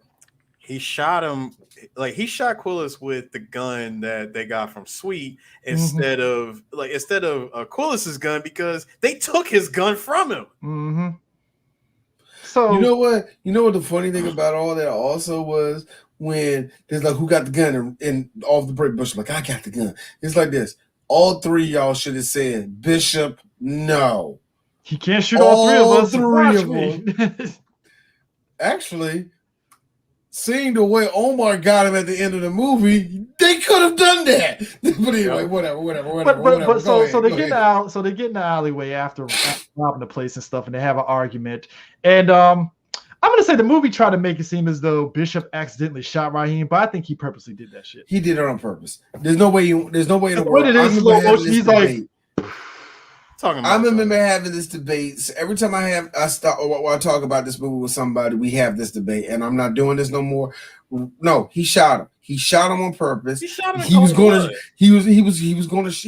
going to do it anyway. In some type of, the first person that bucked like that was going to get killed. It just so happened it was Raheem. The fact that he threw and I can't believe I'm saying this, the voice of reason in the whole group. The fact that he said he made a move. I'm like, Nigga, he had both of his hands up. What fucking move did Raheem? And the thing is, Raheem checked him on it like, nigga, he didn't make a move. And then Q was like, yeah, he's right. Yeah, he didn't make a fucking move. What the hell are you talking about, man? There's the thing. Much like cops who are only cops because they got their ass whooped all the time in school, the same thing applies to certain type of gangsters. In the case of Bishop, you notice that the one scene that we got was when he was like, yeah, man, that's what I'm talking about. Yeah, on top of the world, mom. Yeah, I'm trying to go out like that. He has this delusion of what a real man is, what a the gangster the Tony Montana effect. It wasn't even Tony Montana. No, it wasn't even Tony Montana. It was that movie White Heat. Yeah, White Heat. But still, Eris, it's the same principle applies. I want to be Tony Montana. I want to go out in a blaze of glory type of idea. And everybody that has some brain cells like, he said no. You remember the line he said during his rant was, "You gotta he's like, check yourself, Q. You gotta he said you gotta grab these motherfuckers by the neck and let them know that you there to take them out anytime you feel like it. Even to the point that I get the wind behind your back. Even to the point that Steele was like, yeah, I live my life, and he's like, and then Bishop was like, nigga, I got more control over your life than you do. And this foreshadowing. Foreshadowing. And that's what I'm saying. Even with like I said, he has this delusion of what a gangster is. He also gets beat up all the time, so he thinks power comes at the end of that gun. Mm-hmm. He sees that when you have a gun, everybody does what I can. To a degree, it's true. No, it is true. It's just to a degree. It's just straight up true. Yeah. Look, the thing that kills me with this is also that the whole time, and I know some people see it differently, but some people, when you know it, you know it. With all the talk of, yeah, nigga, I'm the man now, and all the rest of that, you can see it in their eyes. And I always said, why do old heads say this shit? I'm an old head now. You're scared. Yeah. You're scared. You're take scared of everything and everybody. A grown adult. Look, it's like this. Wow, drop the gun. Let's have a fist fight. I'm about to kill you. You're afraid. You know that every time that Bishop got put into a jam, he would always clam up. Yeah. He would clam up. He'll talk his shit. He'll even get his ass beat for it and still talk his shit. Yeah, but he clams up whenever he's cornered. Yeah. To be fair though, when you got fucking 8 niggas up on you, look, I can fight too, but I ain't trying to fucking fight 8 niggas. You know what? Actually, and they kind of don't frame it the way I would do it. But if you also notice with Bishop, this gets him in trouble. Oh, he talks because he could have just talks way too much because he can literally go. He could either because the thing it is, and it's not like he starts it because it is Rodimus. Donovan Sharp fans, goddamn. It's the same energy as Donovan Sharp fans. Yo, I mean, he ain't wrong. Points were made on that one. That's a good one, Gaddafi. No, but it's like Rodimus starts it, and instead of just talking his shit back, yes. Instead of just talking shit. Sean, that's how gangs are. They prey on people who don't have a family. They prey on Bammers who don't have nowhere to go. So they find family in the gang. And a lot of Bammers who are the loudest are the most scaredest people. Usually are. But then every now and then, like that nigga scared. No, he's a serious gangster. I think you shouldn't talk to him. He will kill you. He needs to be in jail. This ain't Bishop. This is Rodimus. Here's how psychopath fucking Bishop is. You roll to your friend's funeral, hugging Raheem's mom. And I'm like, yo, and his sister, and telling a bullshit ass story. I'm like, bro, you know what, bro. Hold on, before we get to the Raheem, yeah, that is a pure gangster move right there. But I want to bring up the fact that he said, look, we gotta get rid of the gun. Yeah, he said his name, which was reason enough for Bishop to shoot the guy. But I was with Bishop because he said, look, nigga said his name. He knew who we were. It's the same 4 niggas. He knows our names. He knows we in the store all the time. You know, he could have figured y'all out. Yes. Real talk. He could I have give figured you a y'all flip out. side of that, though. I get a flip side of that, though. When the cops end up interviewing them anyway, they got away with it. Yeah, they got away with it. Number one, Because They Bill put Duke out there. So, number one. but they then put again, out- like you said, he didn't live. So, yeah, he didn't live anyway. But no, the number one thing, which was probably the smartest plan out of that whole argument, was we gotta get rid of the gun. Everybody in agreement. Get rid of the gun. We got to get rid of the gun. Lack of evidence. You can't. You can't. You know how many guns are in the Hudson River? That's what I'm saying. Yeah. We got to get rid of the gun. Pac hears that shit and goes, "Oh hell no, nah, nigga. That's his precious." No, that's literally he is. Yo, they want to take guns. They want to take some guns away from us. What we gonna do? He was ready to be a rider. He was literally. He was literally your boy. He was your boy for Golden. Like he was freaking Gollum for Golden. No, like for Lord of the Rings. That gun was his precious. Why the fuck, Harris? He has a gun in his hand. He's like, maybe I should throw it away. And he looks up and it's Tupac off the cover of All Eyes on Me. Maybe what you need to do is be a G and do like all that fake gangster crap. We get a scene where he's out on the streets hitting himself in the head like, no, we can do this. We're bigger than this. You know what, Chris? You know in that moment, Pac was like that meme of the dude in the freaking in the voting booth, throw the gun in the Hudson River or keep the juice. He's like A or B. Or is that one thing like on Heavy Rain where you got to rotate the thing a certain way and it rumbles to a certain side? Something like that, yeah. No, the more and more we talk about Tupac and we talk about how fake All Eyes on Me was, it's like this is similar to Drake when he started doing the Jamaican thing, all the tings and all that. It's the same energy. Or recently when Drake thought that he was Mayweather and he's boxing and he can't box for shit. All right, look. Real talk. I don't know what's funnier. Drake doing that, Joe Budden running in a full sprint, or Muay Thai Wiz Khalifa. Muay Thai Wiz Khalifa just throws you off because he actually got hands. That's what I'm saying. That because you see a practice like this nigga ain't go. I like that nigga clock you. I think Wiz is dangerous. Wiz will kick me upside the head. I think Wiz is like rich. So the person that trained him. That nigga got Sagat as his trainer. He literally went inside Street Fighter and got Sagat to be his Muay Thai trainer. No. He's like his trainer over there. Come on, let's go. I got knee. No, see, you did it wrong. Thank you, Master Adon. No problem. I'll be here next week. See you. Guys, Don takes out his phone. His wife calls his wife. Anyway, go ahead. I got a question for you guys. So when this had to be, like you said, Chris, definitely a turning point for Bishop, because when he said, "Nah, I'm keeping the gun till I say so," he's like, "Man, stop! Stop bullshitting. Give me the gun. I ain't playing, nigga." At that point, I'm like, "Bro, what do you do here?" I step away. Your friend, your best friend, your boy, part of the wrecking your wrecking crew. Yes, thank you. Part of the wrecking crew pulls the gun on you. Notice that he's already got it aimed, at the midsection. He's trying not to get that attempted murder. So I'm gonna be real because I ain't shit. Might be some dry snitching to Rodimus low key. Just tell him, hey, Rodimus, Bishop has a gun. He said your mother ain't shit. So do with that what you will. Yeah, and he said that Don Omar is some shit. I don't know who that nigga is either. I have no idea who's Don Omar. At least then it's like at that point. Oh yeah, Ernie Ray Sr. Yeah, he did.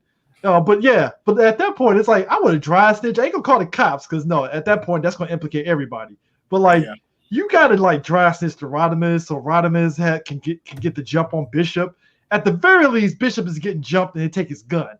At the very worst, Bishop gets killed by Rodimus and them. Yeah. Actually, you know what, Chris? I was about to actually say the exact same thing. Best case scenario. The best case scenario in the whole thing. They kill each other. Yeah. I was just about to say that. Granted, Rodimus ideal ending. Rodimus didn't seem that he had a problem with Raheem and them. It's just Bishop he had a problem Bishop. with. You're like, yeah, man. Only fuck Bishop. your crew, but really. Fuck you, man. I'm surprised I'm surprised that didn't happen, yeah. But I don't give a fuck about this fat one. this yellow one or this one that thinks he's Kid Capri? It's your ass that I don't like beat. I feel that that's a slap in the face to tell somebody that they're Kid Capri. You know, yeah. That's messed up. Kid Capri, look, I like that. He's a good DJ. He look like Kid Capri. Look, like where you there? When you said that Kid Capri listening to us. Fuck y'all, man. No. Kid Capri, was he House Wayne? Wait. Stop. First of all, Kid Capri laughs in Def Comedy Jam. Hold on. Was Kid Capri? Did Kid Capri, was he part of Young Black Teenagers or the other one, House of Pain? I want to say neither, to be honest with you. Wait, I don't know. I could have sworn he DJed for one of them. Wait. I'm gonna look. Hold on. Kid Capri. Not House of Pain.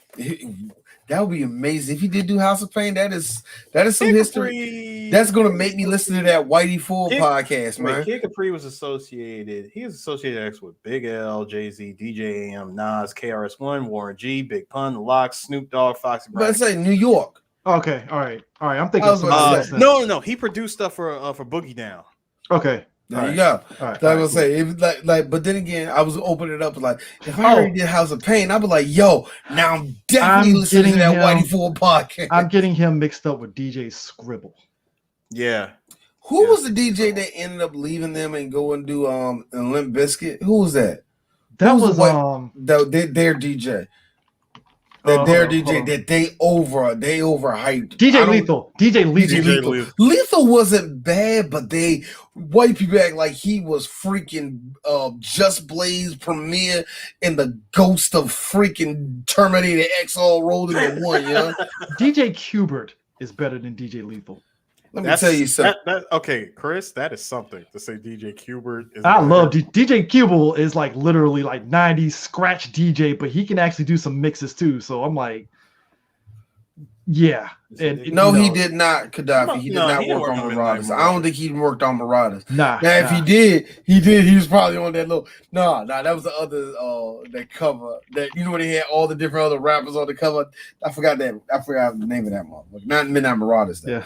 Yeah, but DJ Capri and DJ, they both light skinned. That's probably why it fucked me up right there. I thought they were the same. But but still, anyway. But so what wound me out, that funeral scene, that was just fucked up. How you go to the guy you killed? I mean, hold up. Before and one more, I know he ain't dead. You know what I mean? Anyway, the point is, I like how now remember. I saw two different hugs. The first hug I saw was the one we all felt was fuck you, Bishop, when he hugged what's her name and rolled his eyes. Raheem's sister. Yeah. And then when he hugged Raheem's sister, and the look that he was giving Q was like, yeah, I did it. Guess what? I'm gonna try to smash too. Also, shout out to Raheem's baby mama who had the single mom tear. You want to know true? I hate putting this into perspective. That was heartbreaking. Because deep down, despite the bullshit, that child just lost their father. Yeah, because and the thing is, to be fair to Raheem's baby mama, because I didn't hate her or anything. She had a point. She's like, yo, because the baby mama's had a point. Yo, get your shit together, then we could talk about taking care of your kid. I don't want him out on the street with your friends. Fair. That is 100% fair. Yeah. I'm sorry. I'm still stuck on that part in that abandoned room when they were fighting over the fucking gun and nigga point the gun in the air. Not as soon as he shot Raheem, and he's pretty much done at this point. As soon as he shoots him, why is he sitting there trying to count that little bullshit money that they robbed from the register?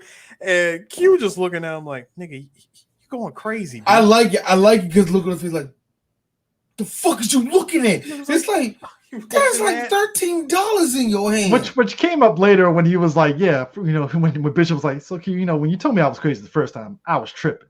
Oh, we'll get to that. Oh, I know that. It was just funny how that came full circle, but it did come full circle at later, but no. First of all, there was like who was dotting it up? Oh, you're talking about the baby mama. Oh. But no, you're looking at three different personalities in this one room. Well, used to be 4. 1's down, minus Raheem.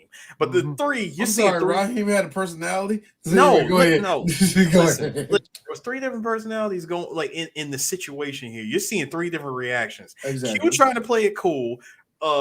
Bishop clearly panicking, but trying to play the shit off by counting the money, and freaking Still oh man, being I shit myself.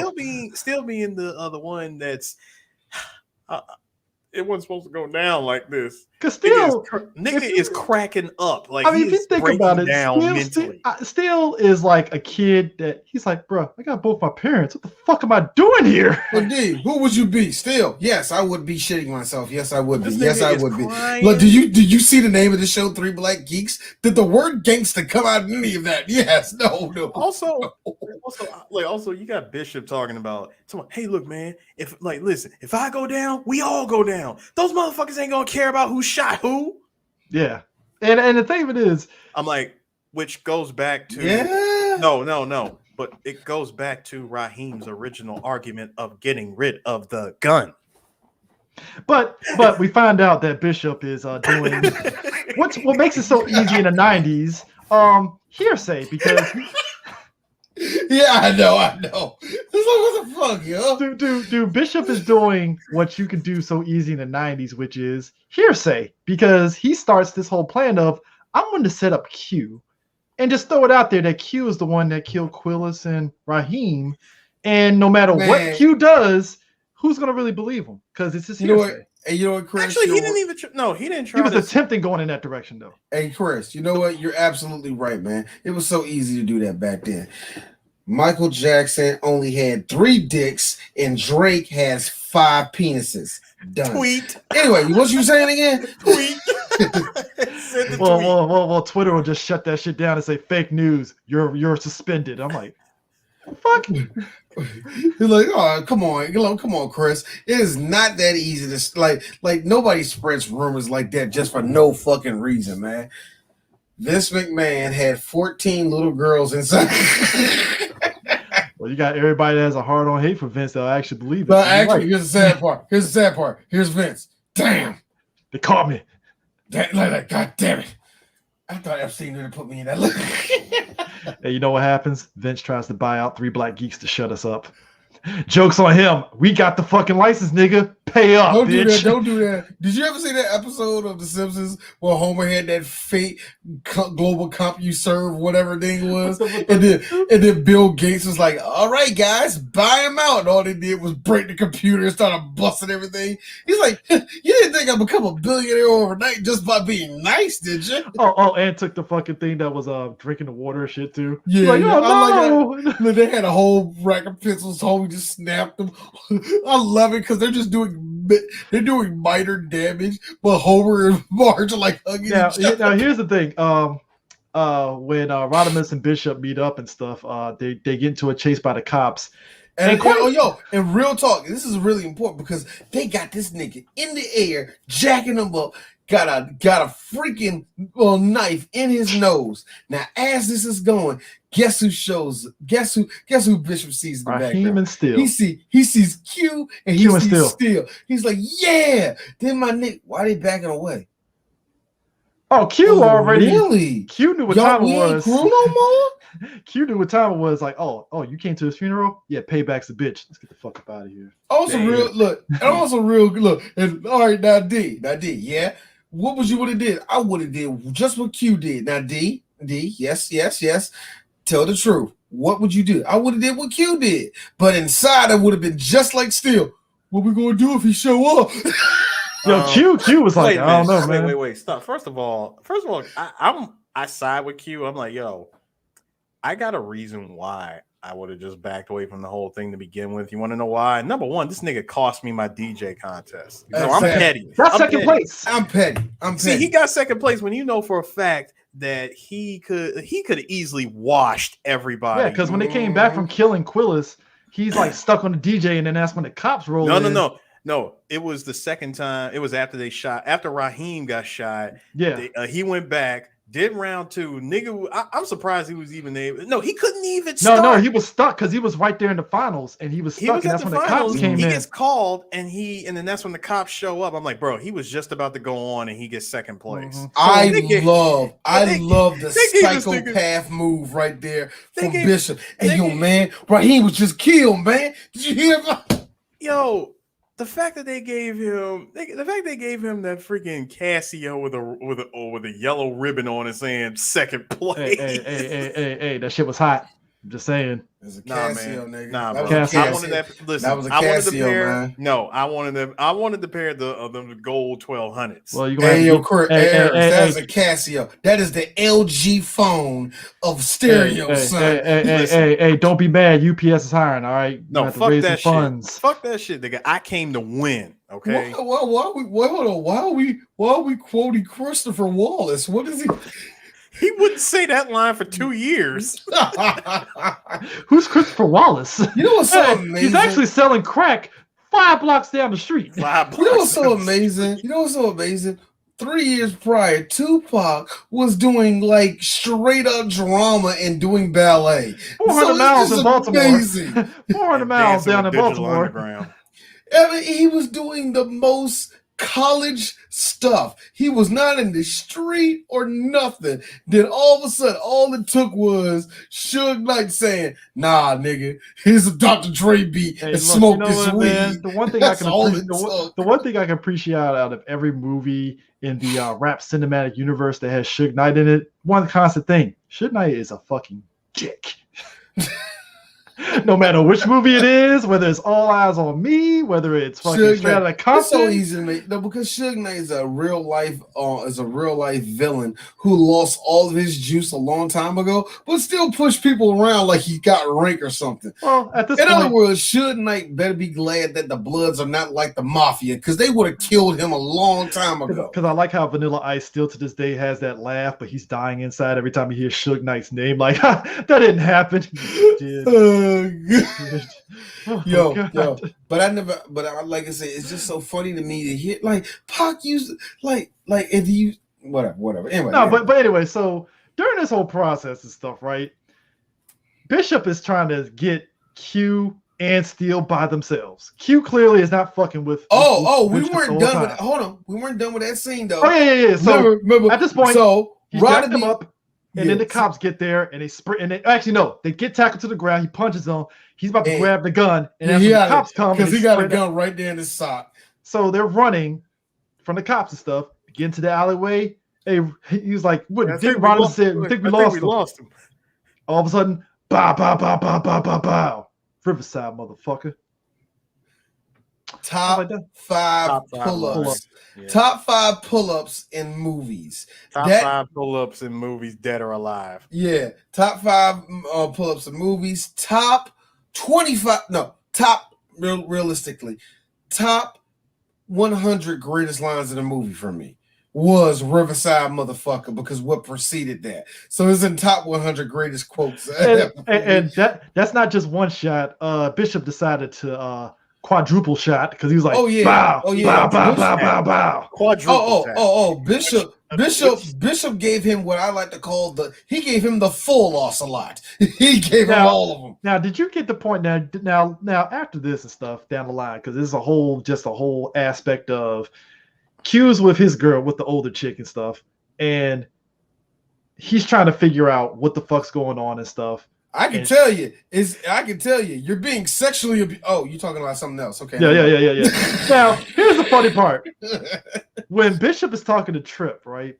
Did you notice that Trip looked at Bishop like, this nigga full of shit, but I ain't gonna say anything. I'm gonna let him keep talking. Did you get that vibe from Trip when he was just looking? No. The energy I got was, number one, he was destined to be Nick Fury, because you like how he goes into his room, cuts on the light, and Q was hiding in there that whole damn time. Like he knew he was in there. Like, of course he's in here. Of course. So thought you would have skipped town by now. So when he tells him about the whole shit with Bishop. When Bishop is telling them about like the whole thing with Raheem and Q and all that stuff. Oh yeah, that part. Yeah, Trip just looked at him like, does give him that look like, nigga, for real. See, you know what? I know all y'all motherfuckers since y'all was kids. I already know who you are. No. Okay. The look on Sam Jackson's face, stares and motherfucker. Yeah. It's like he didn't buy it. Stands in still searching for my catchphrase. I mean, because it's just the look to me. It gave off like, I don't believe your ass for shit, but I ain't gonna say anything. You know, see, that's the problem with all you young kids. Y'all come up here and start all this bullshit. Nah. I already know bullshit. Whatever. Okay, I got you. I'm gonna look out just enough for you. That's what I do. That's actually what it did. I'm gonna give you just enough. I'm gonna do you that favor. But I like how Tupac kills. Well, didn't kill Steel. He pretty much shoots Steel, which I'm like, so you didn't quadruple tap Steel? You just shot him one time and that's you know what? I think a part of me thinks that what happened to Steel was reshoots. Something tells me that because he's yelling at Bishop like, "Come on, man, we're boys," and I'm like, "Shit, the fuck you want from me?" It makes me feel that when the test audience saw this, they was really heartbroken that Steel died. Something's telling me they had that to it's film like, another scene with him. They had to film another scene of him crawling. A part of me thinks they did two scenes. All right, let's do this joke just in case he lived, and let's just see which one we go for. Did y'all laugh at the random black chick that saw Q at the scene of the crime, and she was like, "I was like, how did you know it was Q?" Like she just looked up like, the fact that she leaned over, she leaned over she was like, "Yo, that's the motherfucker that did it. That's the nigga that did it." I like how everybody knows who the fuck Q is in the neighborhood. I find it more impressive. Harlem, a section of the city with almost 80,000 people. Everybody knows who Q is. Sir, if Luke Cage is any indication, yeah, that makes sense. Yo, first of all, your boy Q is running through the damn alleyways, getting chased by the cops. Meanwhile, Bishop is standing on the goddamn rooftop looking like Spawn. Oh, I know, right? Brian has a valid point. Ammo conservation. Yeah, hold on. That's the thing. Fair enough. No. Big Stop. brain time, guys. No, stop everything. Stop fucking everything. That's a 6-shooter. Where did the extra bullets come from? I know, right? Harris, we will not take this Tupac slander, okay? I'm going full nigga. Boy, I bought Me Against the World. I reserved the right to throw my slander around. No, Harris, we would have been great. He said, I bought this, and you just toss it, like literally just toss that joke with no care. And that makes no. Tupac bought the bullets from Sweets, probably. I'm assuming, maybe. Oh yeah, I don't know. I mean, I don't know. Listen, I'm gonna throw it out there as a possibility. Or he made his own bullets. Take your pick, man. I don't know. I ain't gonna say that. I ain't gonna say that. See, hold on. Let me get my shit off. See. Number one, the first shot was freaking Quillis. Second shot, Raheem. Yep. Third shot unloaded everything in the Rodimus. No, hold on. The third shot was in freaking Rodimus. And at that point, how many times did he shoot him right before he said Riverside? He shot him about 3 times. I'm gonna say 3 times. I'm gonna say 3. I'll say him 4 more times after that. So at that point, I'm like, bro, you're out of bullets. He had to buy some bullets. He had to. Why, D? Because Tupac clearly went to the roof at night and started jerking off. Pow! Bishop was clearly one of those dudes. Because the thing is, we never see where he got extra bullets from, because remember, we got the greatest foot chase in the world of Bishop chasing Q through the streets, just unloading clips again. And again, he shot more than 6 bullets. Well, also too, before we jump to that later on though, clearly Q decided, hey, let me zigzag, that'll work, and it did work. Serpentine. No. It wasn't serpentine, brother. Serpentine. No. Chris, wait, stop. First of all, it wasn't a zigzag. It was the running and ducking. Remember? Well, sir, it's the counter strike. It's the counter. Listen. He kept ducking before every shot went off. Sir, it's the counter. It's the counter strike move, because your center of mass is gone. So if you crouch, I can't shoot. Chris, it's better than a car move of jumping like a dumbass. No, first of all, Chris, I refuse to sit here and listen to you try to dance around the idea that this nigga was doing freaking QTE moments. The best moment though, before I jumped ahead and we saw Steel get shot. So Q decides the best place that he can go to that he's probably going to be safe. What if I go back to school and go to class? Boy, you would think my refuge is school. And here comes the real version of Chris, Donald Faison. Damn, man, it's been that long. And you know it's Donald Faison. Donald Faison for one reason, because his high top, he has the Gumby. He doesn't have a Gumby, but he has the pencil, he has the eraser, and it does have height on it. He's like, yo, man. I felt like they came off of, because you know what's funny? I see a lot of people correlate this movie and New Jersey Drive. It's kind of There's like a lot in that correlation. Just Donald Faison. Well, Donald Faison, but also like the type of story that they're playing, where it's like it's very realistic in terms of that era and stuff, especially New Jersey Drive. Color scheme also. Color scheme of the I would say color scheme, meaning that there was a lot of drab, dark, gritty colors in the movie and that type of thing. Representing Jersey and New York. And the same thing goes for Clockers too, in a way, or like because they filmed Juice right as it's coming out of winter into spring. And because you notice, also the advertisement was the advertisement was kind of, because you remember it was snow on the ground one time, and then all of a sudden, boom, it's like. Well, according to the timeline, that DJ contest, that was April 8th. That's the thing. They filmed this like March going into April. Yeah. So it's like because they had snow on the ground in one scene, and in the other scene, because you remember one scene when they were talking outside, it was cold as shit outside. They had to do this in the tail end of winter. They had to. If they did any shooting, it had to be probably like especially still with that big ass jacket. Yeah, it had to be in late February because in March into March.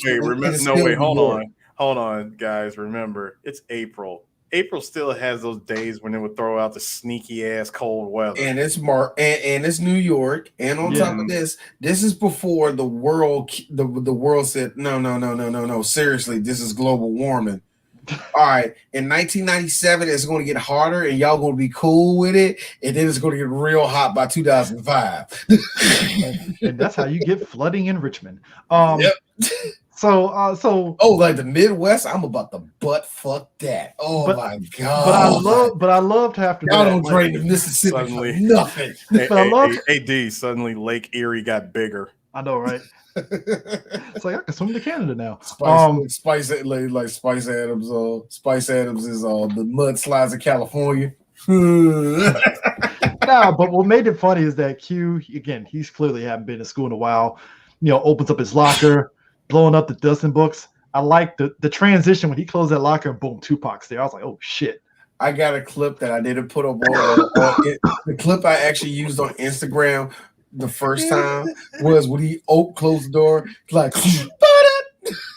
I'm sorry, Gaddafi. I'm sorry, Gaddafi, but the joke wrote itself. Hey, we had somebody that commented on our post talking about, man, y'all got to ease up on the Baltimore slander. I'm like, I'm sorry, man. No. He just said he's in Michigan because I said suddenly. No. I'm just saying. Also, put it this way. Sorry, Sean. It's not like we want to slander Richmond. Look, you can slander DMV. When we slander Baltimore, that's just because it's Baltimore. No. I'm a slander Baltimore. I slander Richmond too. Really? Serious? Really? Y'all still got Confederate flags waving around there. Really? Boss, really? To Sean's point, it's not funny because I was late to work because of the flooding in Richmond. It's funny because of white people. My Volvo. Nah, but I ain't gonna lie. Richmond, like Richmond niggas, they did. All y'all do is hang out in Petersburg, so y'all can be around the black folk. Y'all don't fool me. Nah, but Bishop pulling up on Q like that, I mean, that would kind of scare me a little bit. Like, oh shit. No, I think it was scary too, and it makes it so bad. What it makes it so bad, everybody, I like art. Besides the incredible acting that Tupac is doing in the scene, the one thing that really gets me is that. Truly, everything that is flying out of his mouth, flying out of Q's mouth, is going into Bishop's ear, and it's like, "Hey, yo, Bishop, you need to calm down." But what Bishop hears, "You a bitch." That's what he is. That's like at first. It's like at first you call me crazy. Q is saying he is not registering at all. He's like gone, and especially like, well. Look who it is. Look who's calling shots now. I'm like, when he did that, I'm like, nah, he did the line. Look at this. Got some Brother balls on no, you. he says, look at this. The brother finally decides to face his problem like a man and throw down. I was Too like, that's bad. all. Hold up. Too bad Raheem had to die first. I'm like, Wow. I'm like, Okay, on some real. can you stop digging the knife in deeper, please? Okay, and this is D right here. At that point, AQ, this was the time you kicked his ass. Throat punching. Don't even Right. it didn't even need to get to the end of the movie. This is where y'all have your final fight. Throat punching. Right there. The second he said that, we would have been fighting. It would have been, y'all would have had to get somebody to break us up because somebody's dying. That's that type of fight. That would have been. And it's like, and Q let him walk on that. See, but hold on. Here's how shit would have got blown out and gone completely left. If the fight, like if a fight did take place right there in the hallway, you know, security was probably walking around, could have broke it up, had to go. Hey, you too. You know, had a man with the high top fade that ran away. Hold on, niggas get sent to the principal, and then that's when the principal goes, "All right, what started this shit?" He killed Raheem. Oh shit. No. And it would be this. Yeah. What started, Q? No, right? Hey, look, here's Q. Nah, man, we just, you know, he bugging about some shit that happened the other day, man. Is that all? Well, you could take your bugging out of this school, young man. You're right. They would have went nowhere. You're right. Look, the second they went out of school, they would have said, "It's ain't over. Yeah, it ain't over. Meet me at whatever." It would have been the same. But Bishop's whole thing was basically like, yeah, when you called me crazy, I was tripping. But he was like, basically, I'm paraphrasing, but he's like, you know what? I don't give a fuck anymore. I am crazy. I don't give a fuck. I don't give a fuck. I don't give a fuck about you. I don't give a fuck about Steele. I don't give a fuck about Raheem. I don't give a fuck about myself. I ain't shit. It's like, you ain't shit. You less of a man than me. So as soon as I decided you ain't shit. That being said, as much as I hate Bishop, that is an enormous line. I ain't shit. And guess what? You even a lesser man than me. So when I tell you, like, yo, he old school niggas hit you with that. Niggas that was born in 1954 hit you with that logic. That was a good one. And then when he said that, he was like, you remember that, motherfucker, because I'm the one that you need to be worried about. Brian ain't lying though. When you hear that monologue on Basic Cable, they cut out a lot of shit because you know you can't cuss on. First of all, hold on, because I've seen this movie on Basic Cable so many times. Let me dice this up real quick. Number one, when he says, you know what else? I don't give a fuck. First of all, they show the camera from behind Tupac's head of him saying that, and they just completely blank out the word fuck. So it's just I don't give a, and then I don't give a about you, about Raheem, or like about Steele, none of that. And when he says, "Hey, listen, I ain't spit," I ain't spit. He said, "You less of a man than me." So I decided you ain't gonna be spit. I mean, real quick before we get. You remember that little sucker. Real quick before we get to which by the way, D, remember how we said that was like the greatest line ever of Riverside, motherfucker? Yeah. Watching that shit on Basic Cable. Pow, pow, pow. Riverside, little sucker. My favorite one to this day is on Who's the Man. Ed Lover saying this, "You crazy mother liar." Now, real quick before we get to before we finish off the movie and stuff. So, Q's relationship with Yolanda. Yeah. No. Thank you, Sean. Thank you. That's the 12:30. Soon as the last streaming of the church that they're streaming on BET for Sunday morning and stuff, 12:30 hits, boom, juice. I'm like, you go from praising God do to you juice. understand you know what I love? I love that whiplash. Well, this was a glorious 2 hours, Bobby Jones, yes, and may the Lord bless all of y'all out here, and may it bless boom, No, not even that. The transition to they show the credits of the preacher talking, and then they show the opening, the juice on the other part of the screen when it's split. And they just let it just come in the big screen. Make it worse. no. I'll never forget one time they did that, and it was so funny. Bobby Jones was like, and you know what? I want to tell everybody, and they had the screen come in. Here's this. Hi, I'm Donnie Simpson. It's been 20 years since BT has been on it. Hey guys, the real pastor's on the screen. Donnie Simpson. Perk your ears up, guys. The real pastor, Donnie Simpson. Listen, guys. When BET wants to throw out the whiplash, it throws out the whiplash. See, first of all, you get it Monday. You get it Monday through Saturday with BET Uncut. You see that shit from 3 o'clock and then 4 a.m. Like for some reason you're hearing the drums, that you're hearing the bongos and shit, and then it goes into church stuff, and I'm like, hey Chris, one of the best things ever. D was up all day. I was up all night, like writing. I was actually writing. That was the time that I used to stay up and write all the time. I remember that shit. But anyway, I never forget it. Slide into praise and worship. My cousin, he gave me like a blunt, and I was like high as motherfucker. I'm just rolling, typing, and I'll never forget it. Right as BT goes off, next thing I look at there, I see John Cherry, and I literally freak out because I think God is like, because John Cherry is my pastor. So I literally thought God was like, yeah, I see you. John Cherry was cutting deals because it'd be on Channel 9. Well, Channel 9 was the live show. That was the BET was the previous Sunday service. No.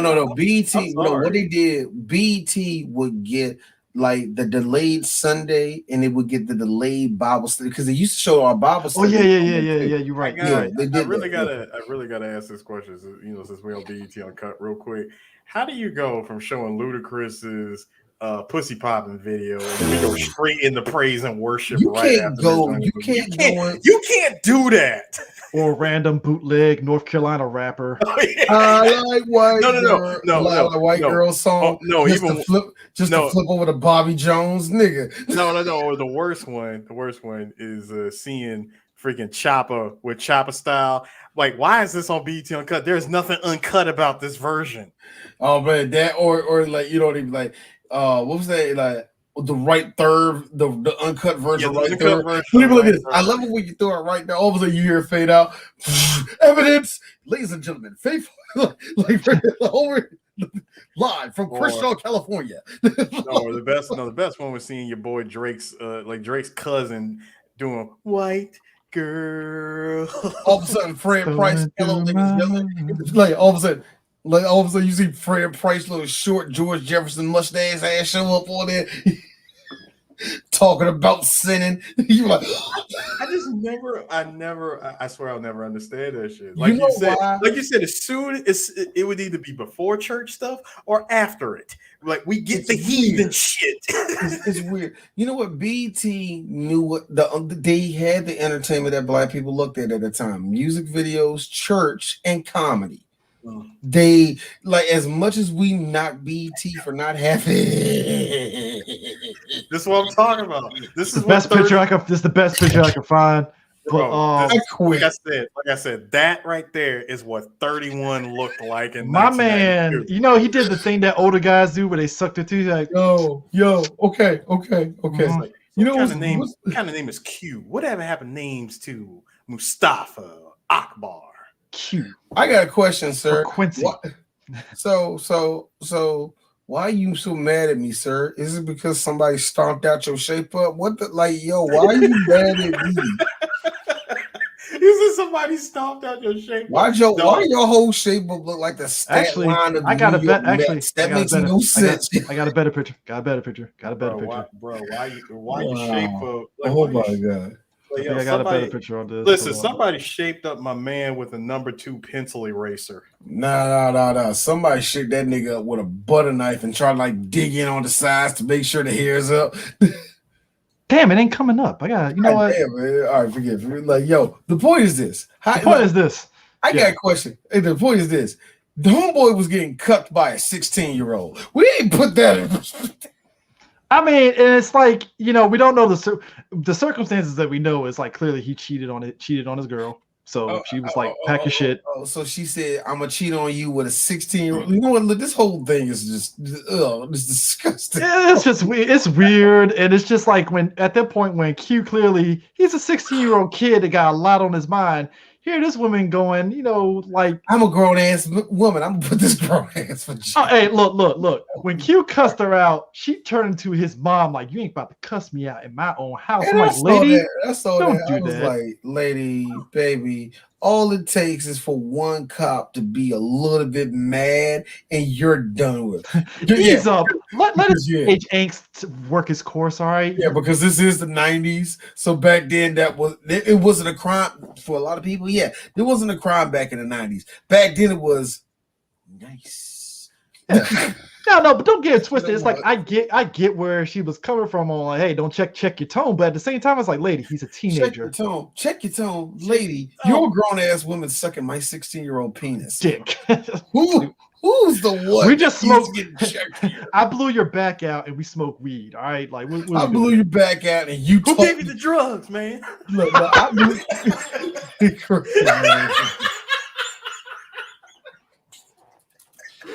Who gave me the drugs, Cindy? Who gave me the drugs?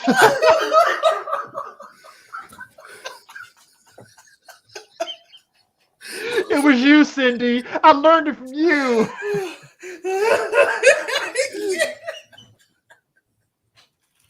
I learned it from you. Learned it from you, Cindy.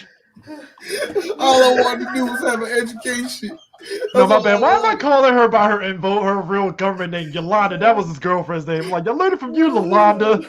Yolanda, oh why must you be this way?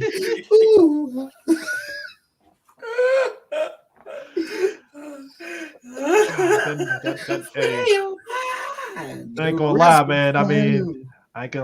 I mean, that food did look kind of pretty good. That macaroni and cheese looked pretty good, though. No.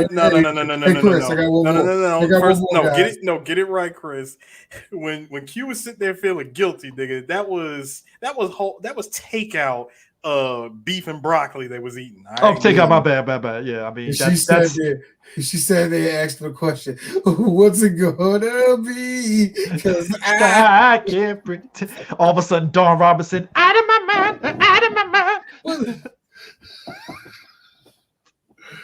Oh my Dawn God. Robinson, what are you doing in Juice? I don't know. It was so funny. I got a whole list of R&B songs. I got a whole list of R&B songs that I play at my job, right? And it's nice. I got 3 songs only got like 3 or 4 songs in Vogue, and I have to be really, really real in Vogue. Ooh, they have a short shelf life. Ooh. I mean, all of these songs. I mean, in Vogue. In terms of the real quick, in terms of the R&B chicks during the 90s and stuff, I think they had a little good. I thought they were going to be so much bigger. To be really honest, I thought In Vogue was still going to be around to this guys. day. They still are. Chitlin circling in it, but I just had a terrible thought. Mm-hmm.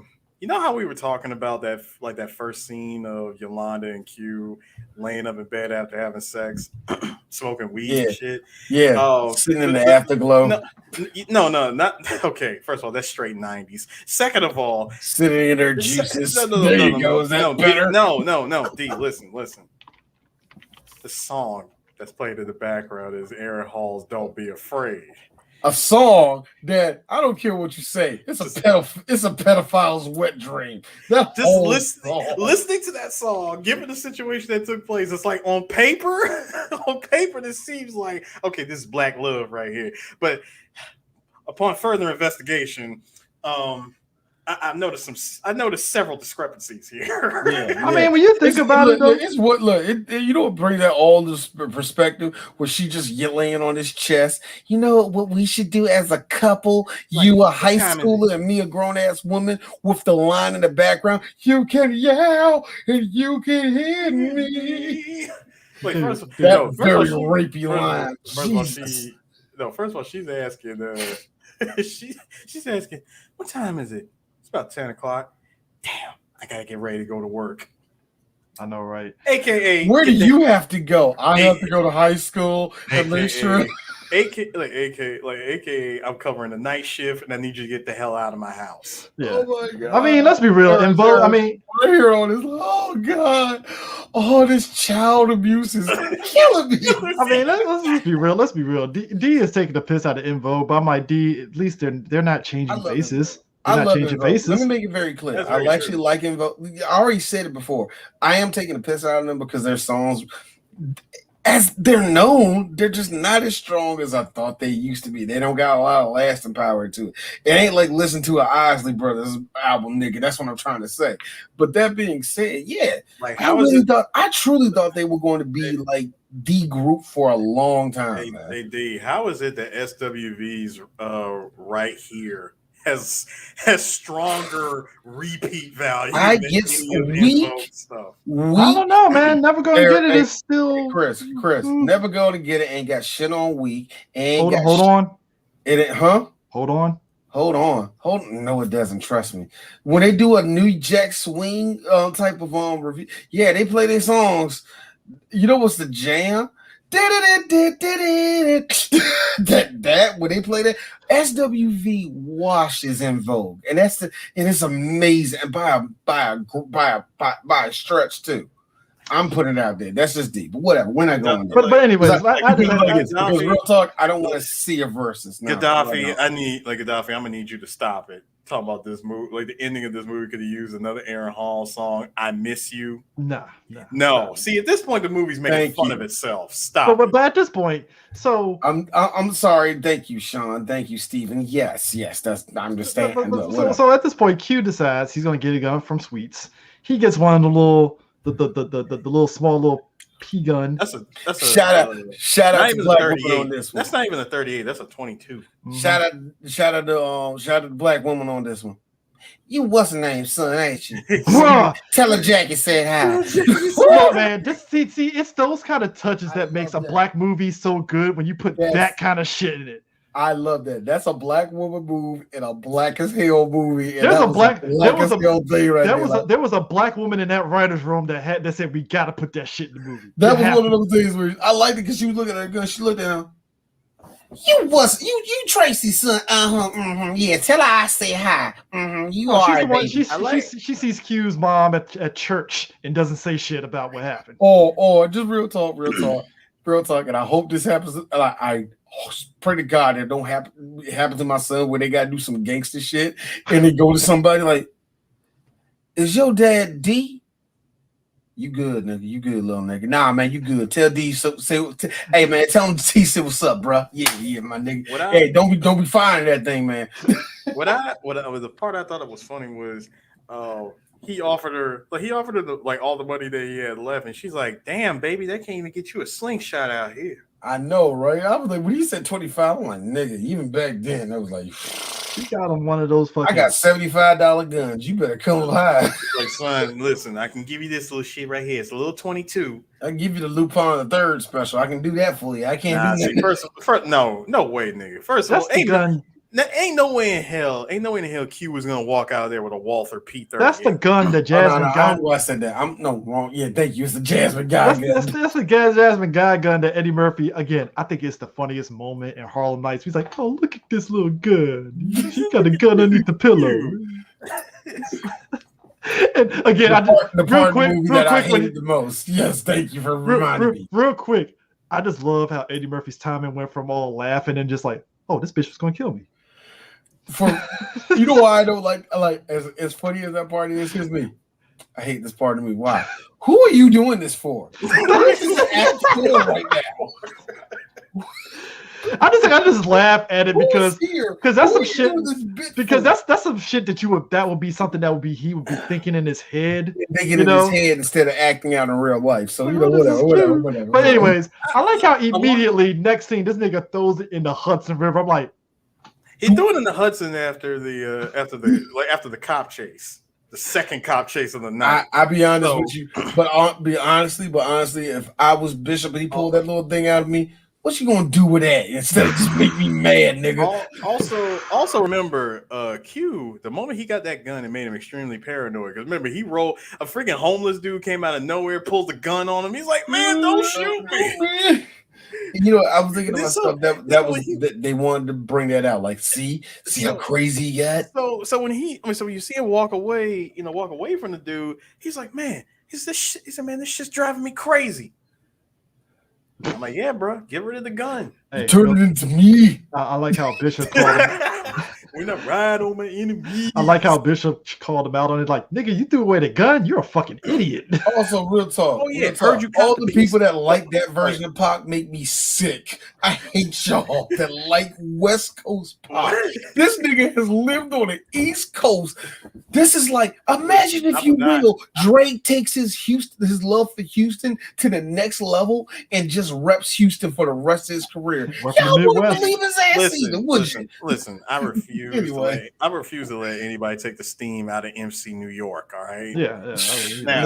Anyway, I'm just saying. He wrote. First of all, shout outs again to Tupac pulling the Solid Snake because he out the shadows, rolls up on him with the silence. First of all, the fact that he was able to sneak up on him in Tim boots is that's sir. It's born and bred in New York niggas that you can walk silently in Tim. You gotta understand, man. It's only made for it's only made for the stones of the greatest city in the world, my nigga. First of all, you're gonna roll up in there with them brown boots. The brown boots come with the ability of masking their sound. Now see, we said Tim's. That nigga had Rockports on. We need to stop. Plus 10 to agility. Either way, he just rolled up on him. He rolled up on him, put the gun on him and said, "Hey man, heard you copped a piece from Sweets. Said, where's it at?" I threw it in the river, man. I'm mad that he wait. Timberland boots give you more power? Wait. What? That's what I'm saying. No, I'm mad on Chris talking about plus 10 on power. Plus 10 on power. Dexterity goes up and you put on certain Timberland boots. Q might have -5 on charisma because you can't talk down Bishop for fucking trying to kill you. Put on the motherfucker. First of all, put it on the do-rag. First of all, you walk No. Never. No. Shut up. Hey, hold up. Shout outs to Q and shout outs to Q for rocking that freaking bright ass khaki colored jacket, which gave him -35 on camouflage. No, my nigga was already like +1 on charisma. He threw the gun away. He went to like -10 on fucking charisma. Doo-doo. -10 on survivability. Doo-doo. You're running out of energy. Opens up the joke, takes out chopped cheese.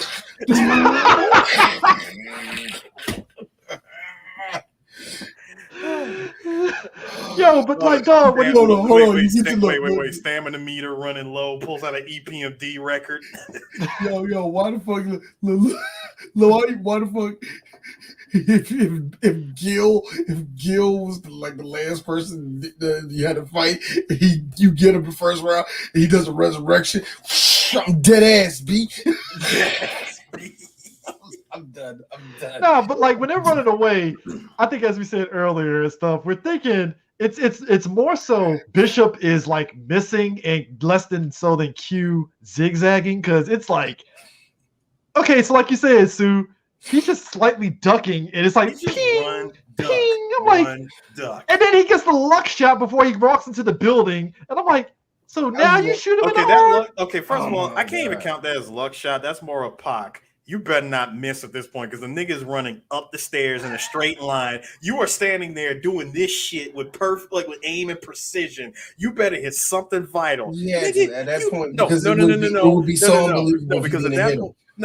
at that point, here's the dumb thing. When I said you're supposed to hit him with pinpoint accuracy, this nigga pulls the trigger, flesh wound.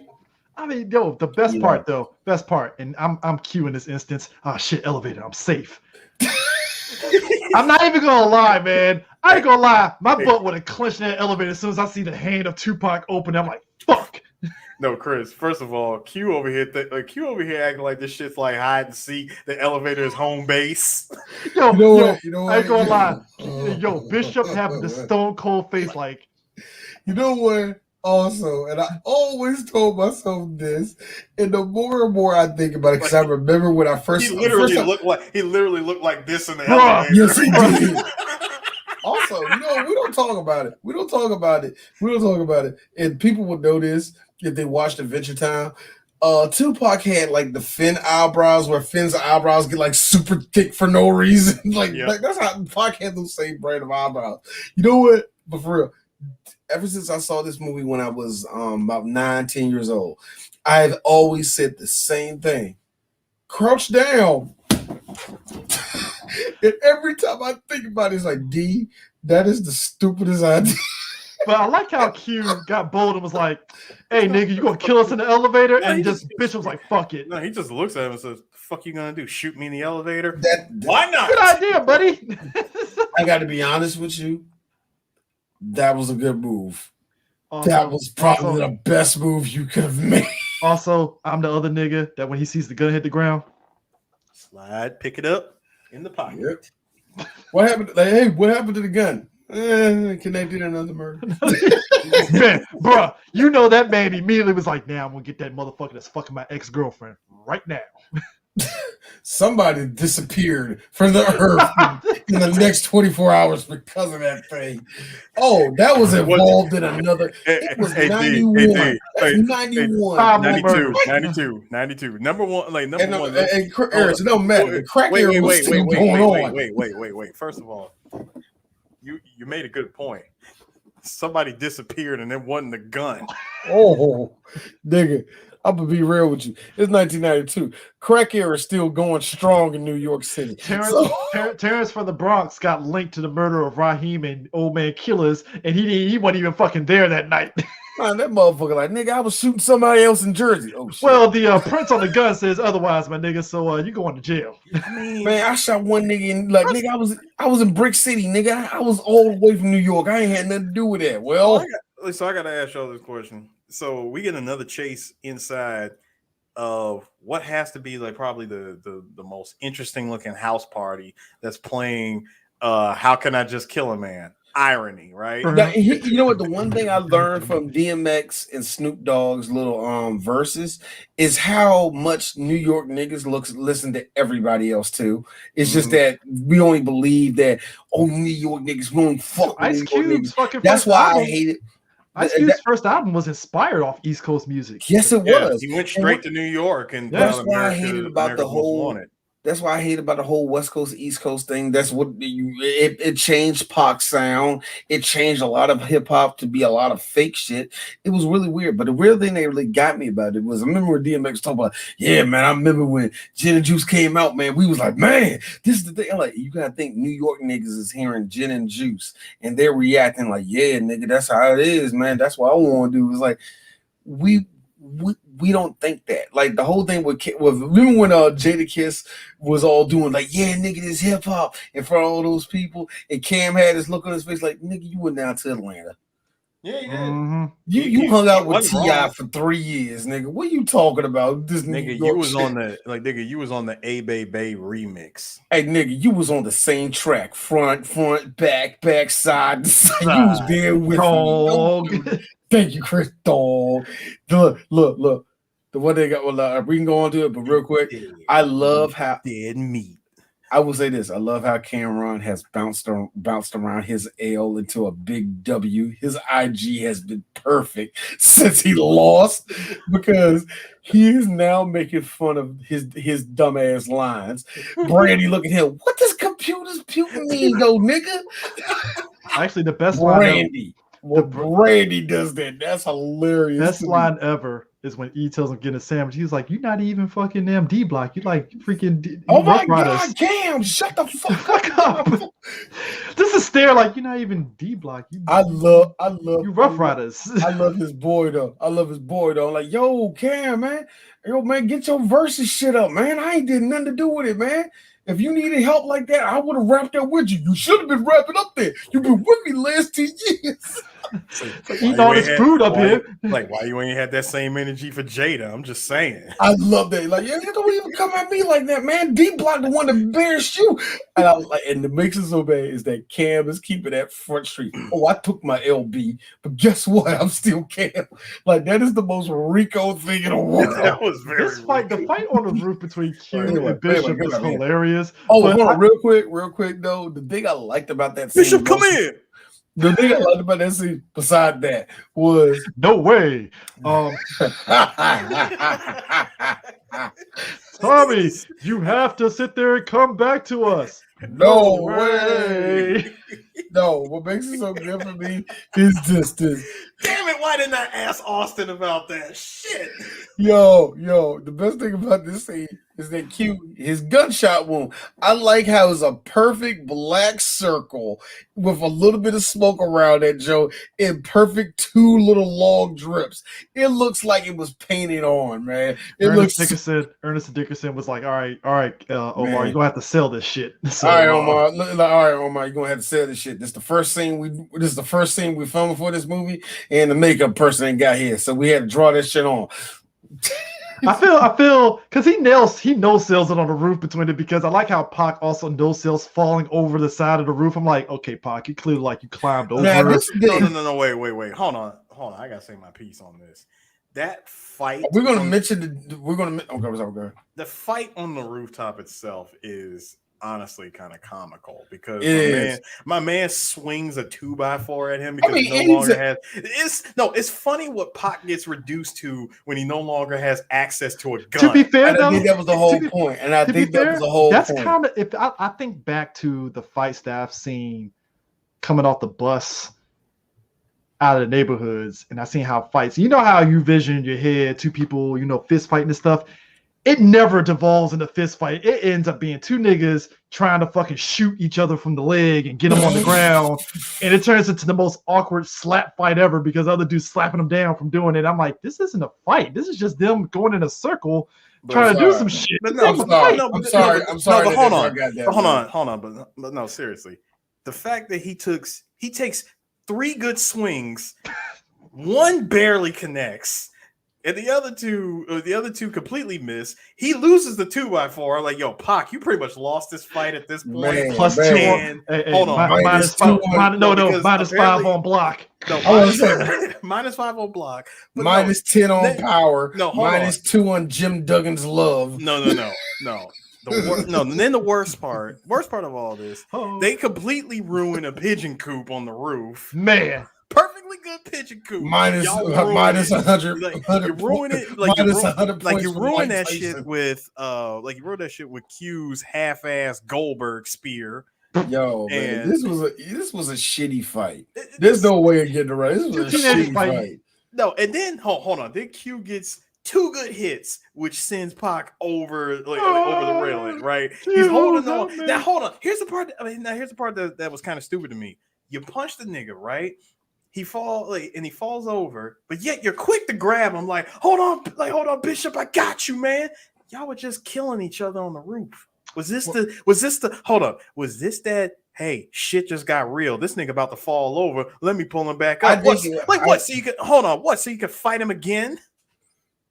On the Nets one, come back.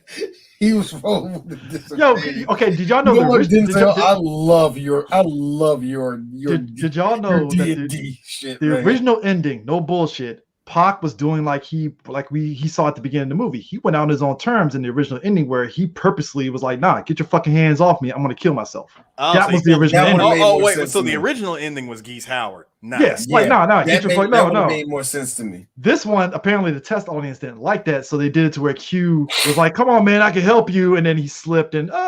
You know what I think was? I think also was Hold up, falls in Geese Howard, falls in Vega, falls. He was Vega. That was Vega. No! Into darkness. Stud. And that, ladies and gentlemen, is the story of how. And that, ladies and gentlemen, is the story of how Mike Tomlin became the coach of Pittsburgh Steelers. Shut the fuck up. That deadly moment when he killed his friend. Hold on, Gaddafi brought up something I thought was interesting. So this fight, put it up, Chris.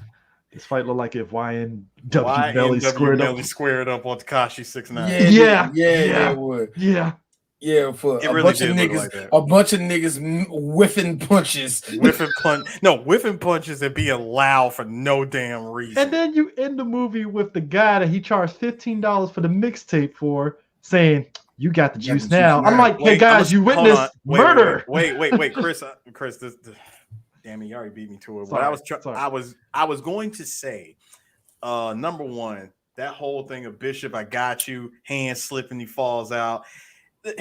D, you had mentioned earlier that you don't like the ending to this movie, and I and I can agree. I can definitely see your argument because in that same year that this movie came out, House Party 2 came out and damn near reenacted this exact moment and did it better. In a comical way. No, that's the thing. And that movie was comical as fuck. It was it was slapstick and goofy as shit compared to the first one. So when they got to that scene of them reenacting the rooftop, I'm like, yo, this was. I'm sorry, I felt more from that part of House Party 2 than I did in Juice because real talk, Bishop at this point was Macaulay Culkin from The Good Son. Nigga, let him go. Okay, you know what? Drop his ass. I will say this. When I say I don't like the ending, I don't like the ending where a bunch of y'all that just viewed this. Yeah, a bunch of people and y'all did nothing. A bunch of people in the roof just happened to witness this nigga falling. 2021 Juice would have been some old man be like, young brothers, you don't have to be fighting right now. You know we all get friends. We all got the juice. You know this nigga. No, then that. Hold on, Q. Hey, old man. You know this nigga killed 3 people in a week, right? Nah, hold on. That's when old man turns into my favorite old man from a New York movie. Adalada, your soul is required in hell. No, like, it'll be the inspirational Tupac, black music. Hold up, and Tupac does the smoothest lean over a rail and fall like Wesley Snipes in New Jack City. Nah, it'd be like the black movie endings in the 2000s. It'd be the freeze frame of Tupac. Bishop was arrested 2 weeks later for the murder of Quillis and Radio Raheem. You just see him in handcuffs. Radio Raheem to the sky. This nigga makes 2 movies. No, I said Raheem. I didn't say Radio Raheem. I said Raheem. No, you said Radio Raheem. Or Raheem and Quillis. Or Raheem and Quillis. This stuff you just see a freeze frame and it's just the words. By the way, freaking your Steel, head to the sky. Like Steel was over here talking. Like Steel was still alive, by the way.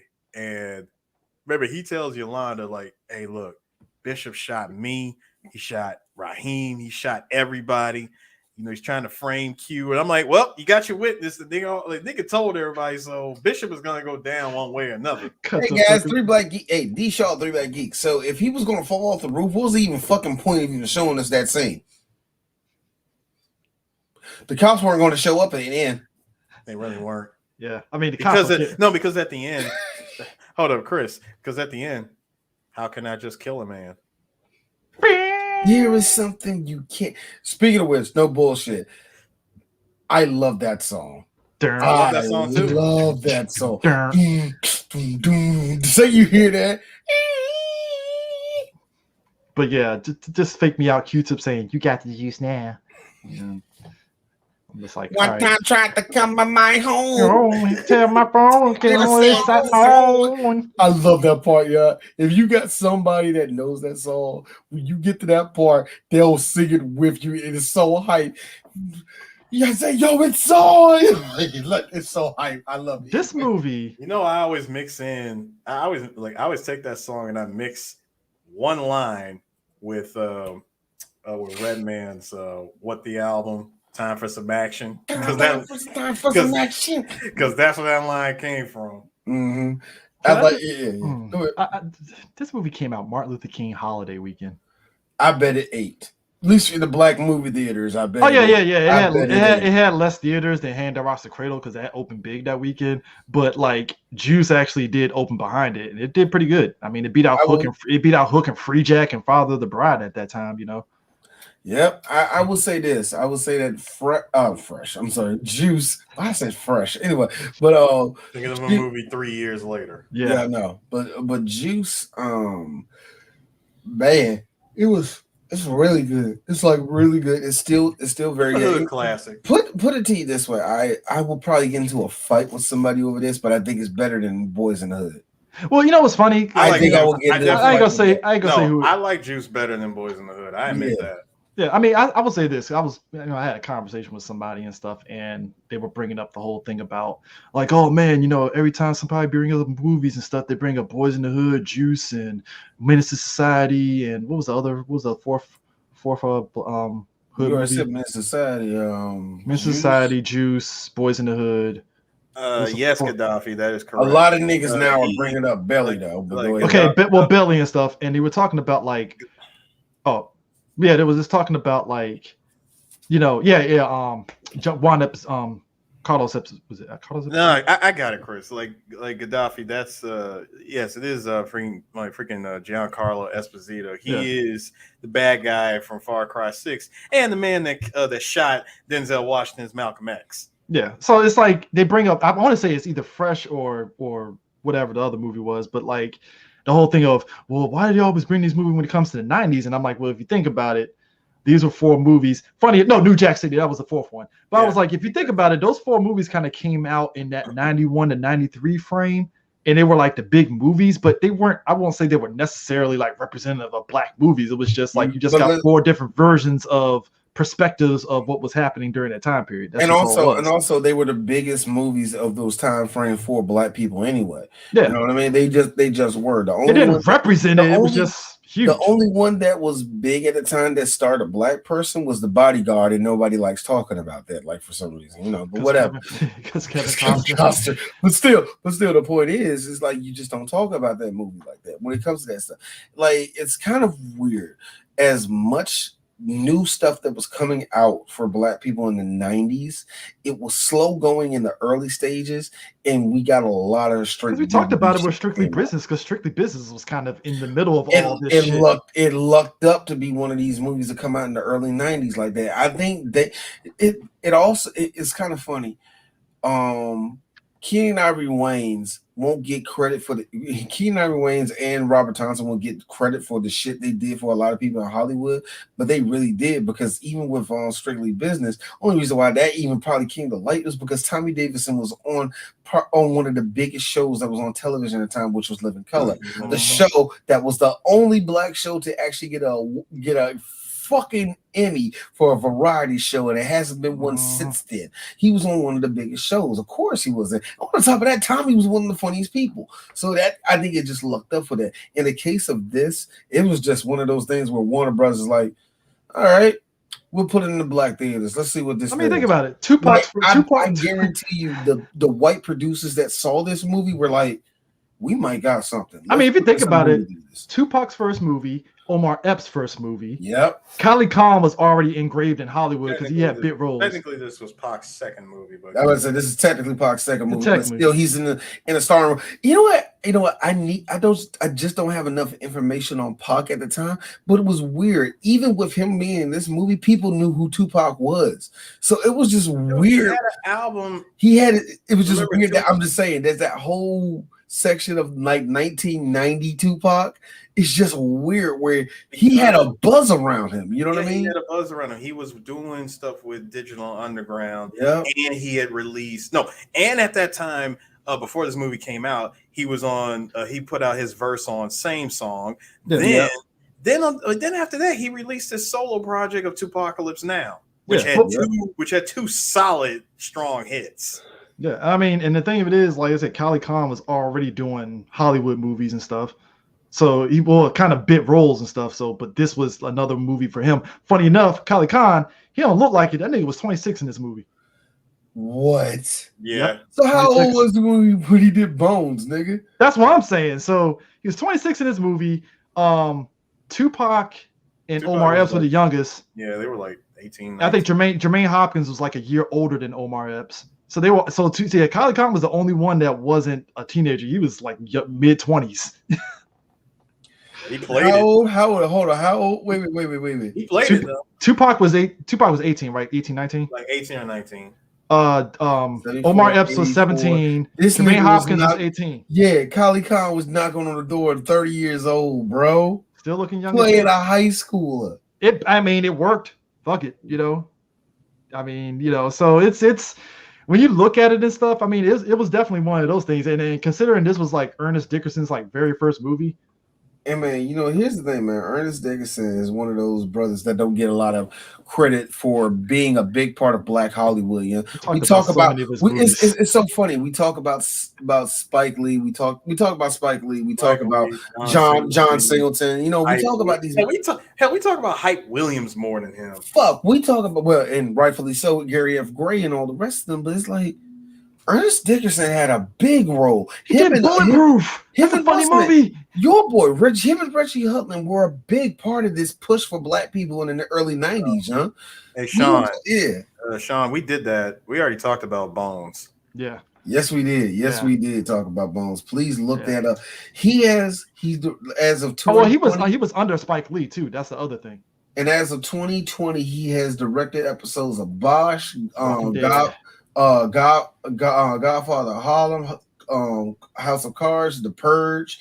He has done stuff, man. He is still doing stuff. Yeah, you said Walking Dead, Law and Order episodes. Yeah, he's done stuff, man. Ain't like he never he just sat down and didn't do nothing no more, man. Actually, it was funny too because he was linked with a lot of the HBO shows with The Wire and Treme because he did a lot of episodes of those shows too and stuff. So he's still there, you know. So it's shout out to him also for being one of just a couple scenes I can't really pick out right now, but he was the cinematographer for Michael Mex, and he was a cinematographer for Michael Mex, Jungle Fever, Mo Better Blues, Death by Temptation, Do the Right Thing, School Days. So wow, Eddie Murphy Raw. He was one of Crush Groove. Whoa, the brother from another planet. That's what I'm talking about. Yeah, that's a wild movie, by the way. God, yeah, he did direct Never Die Alone. I forgot about that. That's a movie that, like, I'm wondering, were we as people too harsh to that movie? You know what? I think it not so much harsh. I think a lot of DMX fans just accept it as a good movie. I do. I know I do. No, because I remember a lot of people trashing that fucking movie. It's kind of funny. Critics or people who like filmmaking, they like the movie. They think it's really, really good. Regular fans, put it this way: when he got Reagan Gomez to do all that fucking coke, I think this is where everybody started hating. Like, how's that nigga gangster? He's an asshole. Yeah, I mean, but yeah, Juice. Like I said, I still love it. I'm trying to think. Did they ever come out on Blu-ray for Juice? I'm pretty sure they had to. Yeah, they probably did. On, man. This movie on Blu-ray, it had to, man. Yeah. So, but yeah, that was Juice. So what we got next, sir? Next, seeing that we are actually ahead of schedule for Three Black Geeks, not on the we're ahead of schedule for these live shows and all that rest of that. We have made good work, so we're probably going to take a week off, more than likely. But when we get back, we're doing Gundam. We're going back to Gundam. This time we're going to the next. We're still in the UC timeline. We're going to be there for a while. So the next one will be what? Double Stardust Memories. It'll be Stardust Memories. Wherein the Xeon finds out these bitches got nukes. And also Xeon goes, oh word, okay, cool. How much? Fuck the treaty, right? So fuck the wallabies is what you talking about. Fuck them dingoes. Fuck all those big ass spiders. What you mean? What the fuck I mean by? Hey, by the way, look, I'm just going to put this out here. Tell niggas in the Philippines to move too. If they in Malaysia, I think just tell them to move too. What? Nah. There's gonna be surprise, nigga. Yeah, that is gonna be great. Yeah, man. So it ain't every day. It ain't every day where you see a whole federation football spike something into the earth. I mean, yeah, and that kind of starts up a new thing and stuff. But anyways, it's interesting, Chris. It's just interesting. We still, like I said, we're still sticking with this shit with Gundam. UC has a lot of rich history of just bullshit that's just been happening. I got and just as a dude that only seen parts of this, just real talk, is this another example where I gotta ask the question, who's the bad guy?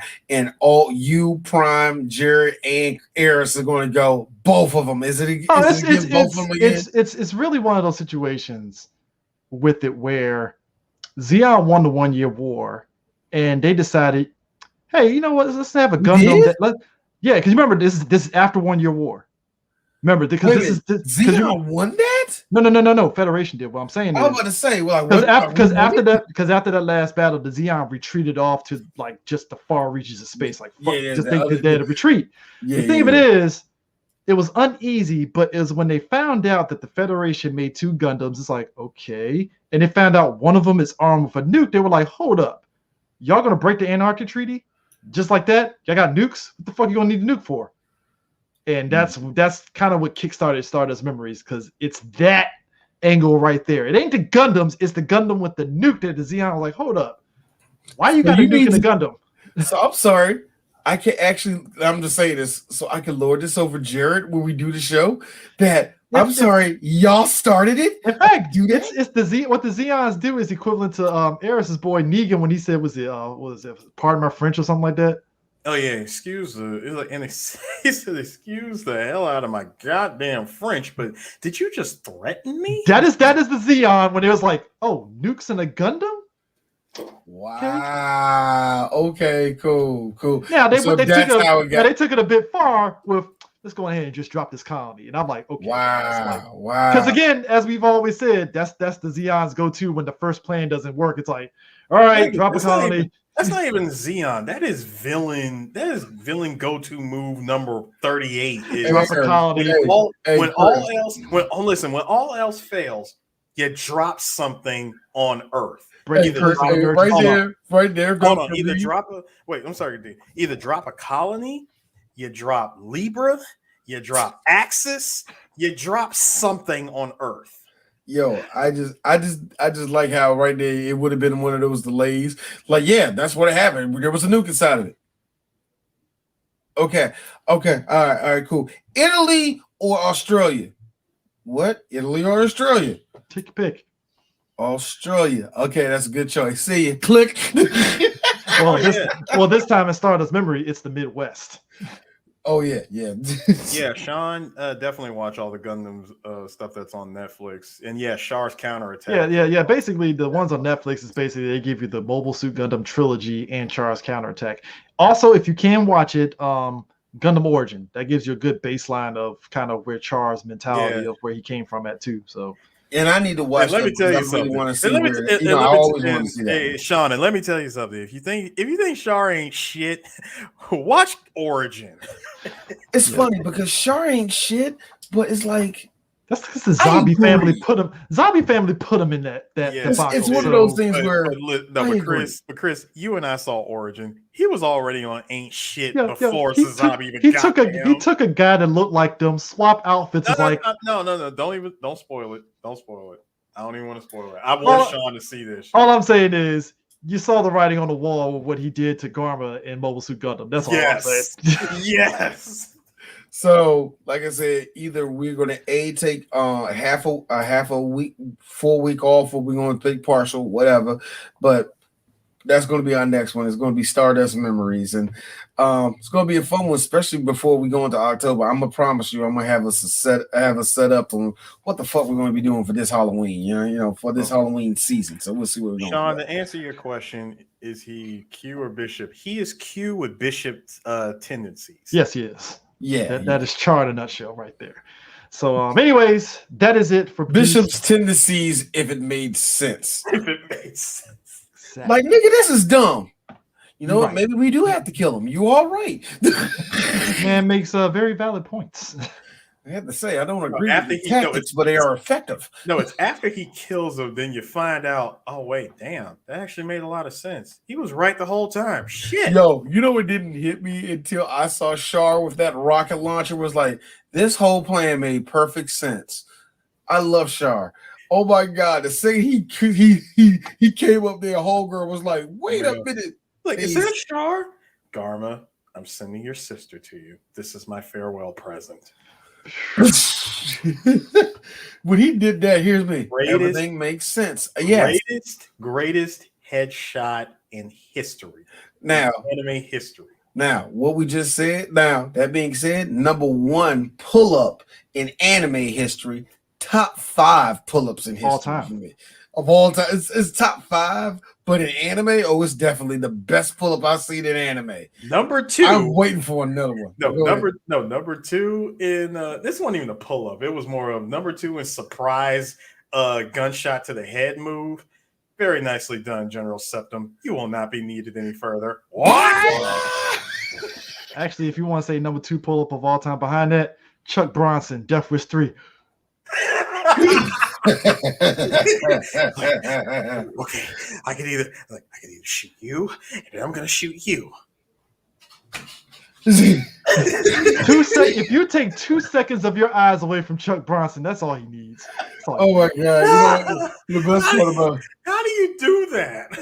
the best part about all this, the best part about all, like I said, you said all that. Why we all saying the best pull-ups of all time? Why all I saw was the tall geese. Oh yeah, the tall geese. Long live King Zex. But anyways, that is it. We'll see you guys later. Peace out. Peace, guys. God.